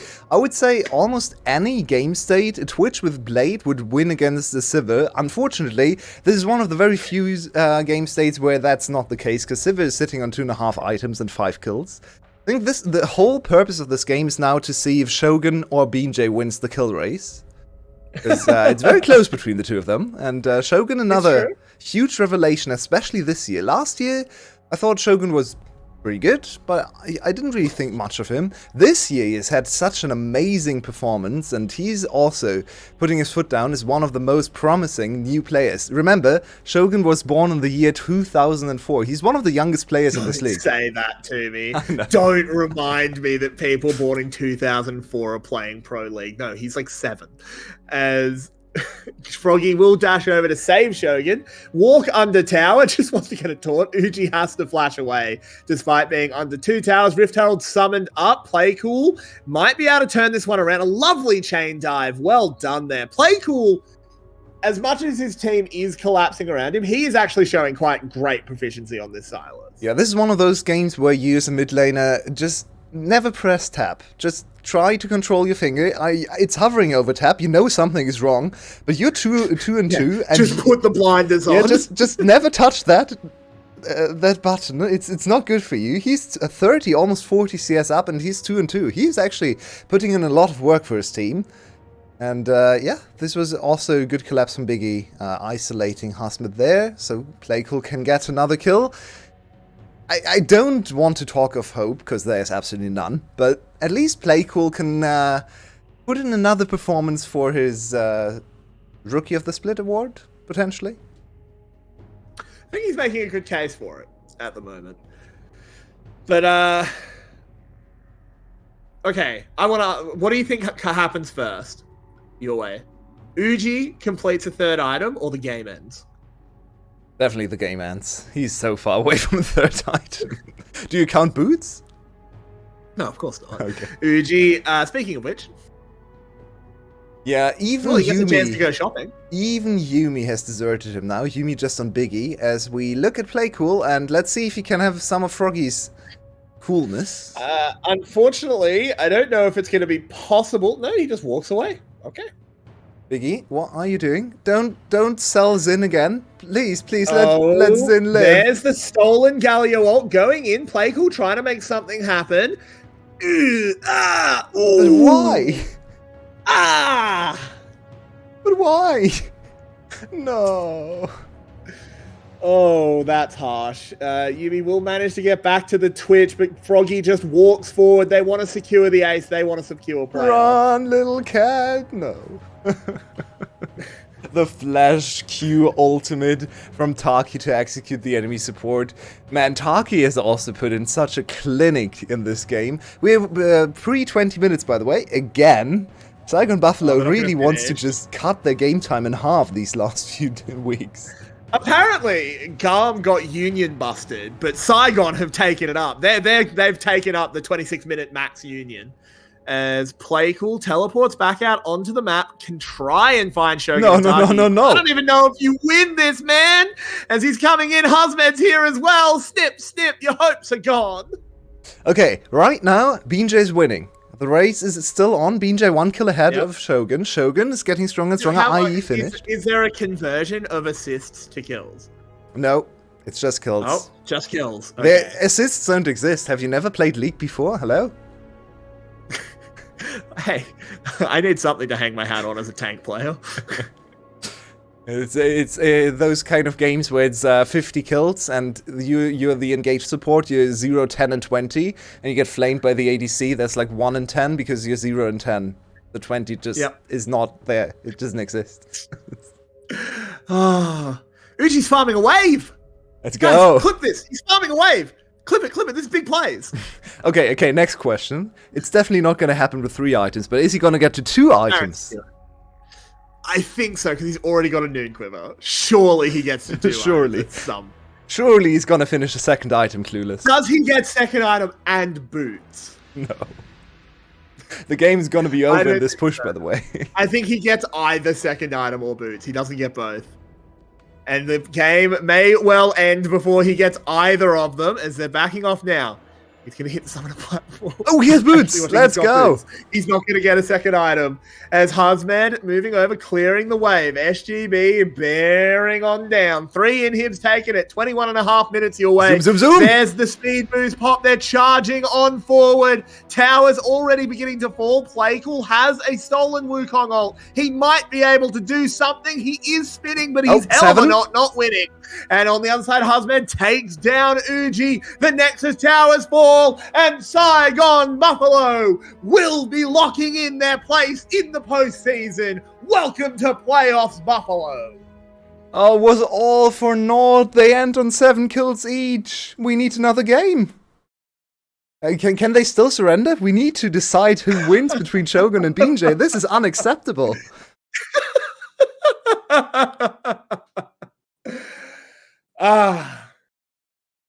Analyst, just go. Yeah, okay. I'll cut over to you guys. Welcome back, ladies and gentlemen, to the VCS English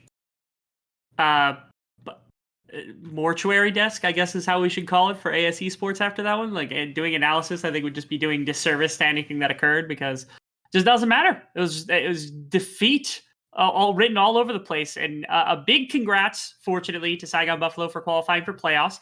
But my condolences to anybody who likes excitement, to anybody who likes fun, and my condolences to Beast, because that unfortunately means that the 4-way tie is now, unfortunately, dead. Rip the Dankers timeline. And the curse timeline. They're both gone now. Thankfully, the curse timeline's gone. These are the same timeline. Are they? Probably. Yeah, I mean, at least ASE can hold their head high and say they're better than Genius, and Beast, you're muted. Yeah, I noticed just now. Yeah. Yeah. It is what it is. That game, I think, fried all our brains, as you can hear from what we're talking about. Yeah. Now, I do have a take that's going to get me flamed. Okay. That was less dominant than GAM versus Team Secret. Okay. It was 4 roles being completely dominant. Wrong. All right. Tales I, from the however, have been doing the important work and piecing together a better Hanna-Barbera composition. Okay. I think we can put in Volley Bear to represent Yogi Bear. That's pretty good. That could work. We don't necessarily need a Shaggy, so we just need Scooby-Doo, so Nasus will be there. Yogi Bear in the jungle. Mid lane, it's kind of a bit hard, but we can flex in Jace to the mid lane, get a Jetson in. We're working on it. And then, of course, Tom and Jerry. So yeah. All right. I mean, it's such a shit show of a game. The only thing that I really think is important as a conclusion for really Saigon is the fact that they're playing with this kind of bravado in a situation where they wanted to qualify for playoffs, right? Yes, I know you're playing against the 7th best team, but they're coming off a halfway decent previous week. They're coming off of a good win previously to be able to put themselves in a better position when they 2-0 Genius Esports. I know it didn't really mean anything to them because they weren't doing anything aside from just trying to win for maybe guaranteed seeding inside of the play-in or inside of the qualifiers. But the fact that this kind of panache comes out of Saigon Buffalo in a game that they obviously should be acting that way, to me just speaks to the confidence this team has walking into playoffs, which is a gorgeous thing because there's a reason why they're some of our favorite players in the world. There's a reason why they're some of our favorite players inside of the region. There's this is the case of everything that we could say you saw in the game. It was the stomp, it was Froggy on Galio again looking like a complete smurf. It was a case of it wasn't SGB versus ASE, it was SGB versus who's getting an MVP point for this game. But that does lock them in 3rd for playoffs. That does lock them in playoffs, so that is the key takeaway from this series. Yeah, I think we saw a little bit of SGB kind of mad they didn't lock it in yesterday against Wales. So they're coming back. They're trying to make sure they have everything under control. They were not going to let this one slip away. So glad to see that they can turn it on and be the absolute menaces they need to be. And it's exciting to see that and we hope that form will continue in playoffs. And there's, in my opinion, basically no way that GAM selects Saigon as the team that they want to play against, right? Like there's almost no chance that that's the team you want to play against. When I maybe if somebody's particularly terrified of Wales, that might be the only way if GAM is, but they beat them today. I don't think they're uncomfortable with that matchup at all. And so I don't think you would want to hit Saigon playing very well, playing like this. And so now we get a fun discussion of tomorrow we have 2 sets of games. Obviously, the first one's interesting because we end up getting a setup for like, does SE get pressured into having to win their series against Team Secret? But we've got 3 teams remaining for playoffs. And as much as we do, the 3-way tiebreaker is going to be exciting. I think no matter what the circumstance, we will end up with a 2-way tiebreaker. We're going to end up with at least 2 teams tied, and it's going to have to come down to like game score or something like that. So we have an insanely close type of split to kind of come to a conclusion on here. So now you have your 3rd playoff team. Who's the 4th playoff team? Like just as your predictions right now, who is your 4th playoff team walking in?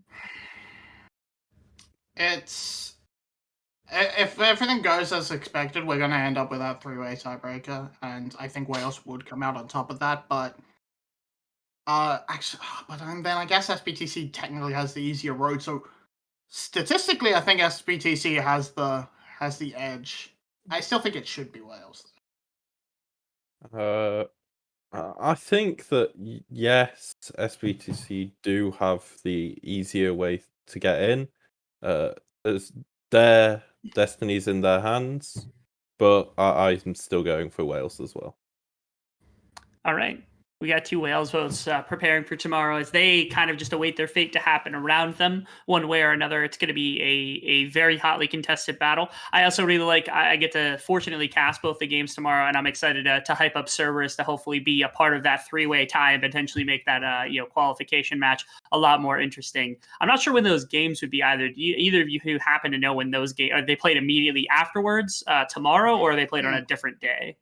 Rebel, are you suggesting we get told things? I we wasn't don't get told suggesting, anything. I was asking. I don't get told anything, but I wouldn't be surprised if it lands on like the Monday. I don't know. Just out of Especially if nowhere. it's They just free where we have record to it play off stream, two don't different show best of people. ones. Yeah. Okay. Nothing? All right. I was just making sure nobody had the other types of opinions, because I think we're going to close out the stream here as we have now our third team locked for playoffs, another potential playoffs contender, another potential Worlds contender in Saigon Buffalo. And today we get the final conclusion of not only the VCS Summer 2022 split, but we also get at least a little bit of understanding of who is going to qualify for playoffs, or at least the teams that are going to be pushing for that final playoff spot. As usual, once again, my desk, Mobby, and BCS were amazing today. Tarek, Yulway, amazing casting as always. A quick 4-game day. Make sure to stick around. Of course, follow us on socials anywhere you can find us at VCS English. And tomorrow we get the stunning conclusion to the split. So please, stick around. Show up tomorrow morning and have just as much fun as possible, because we get our final bits of information about the VCS before we end up at Worlds and into next season. Until then, we'll see you around. Have a fantastic day.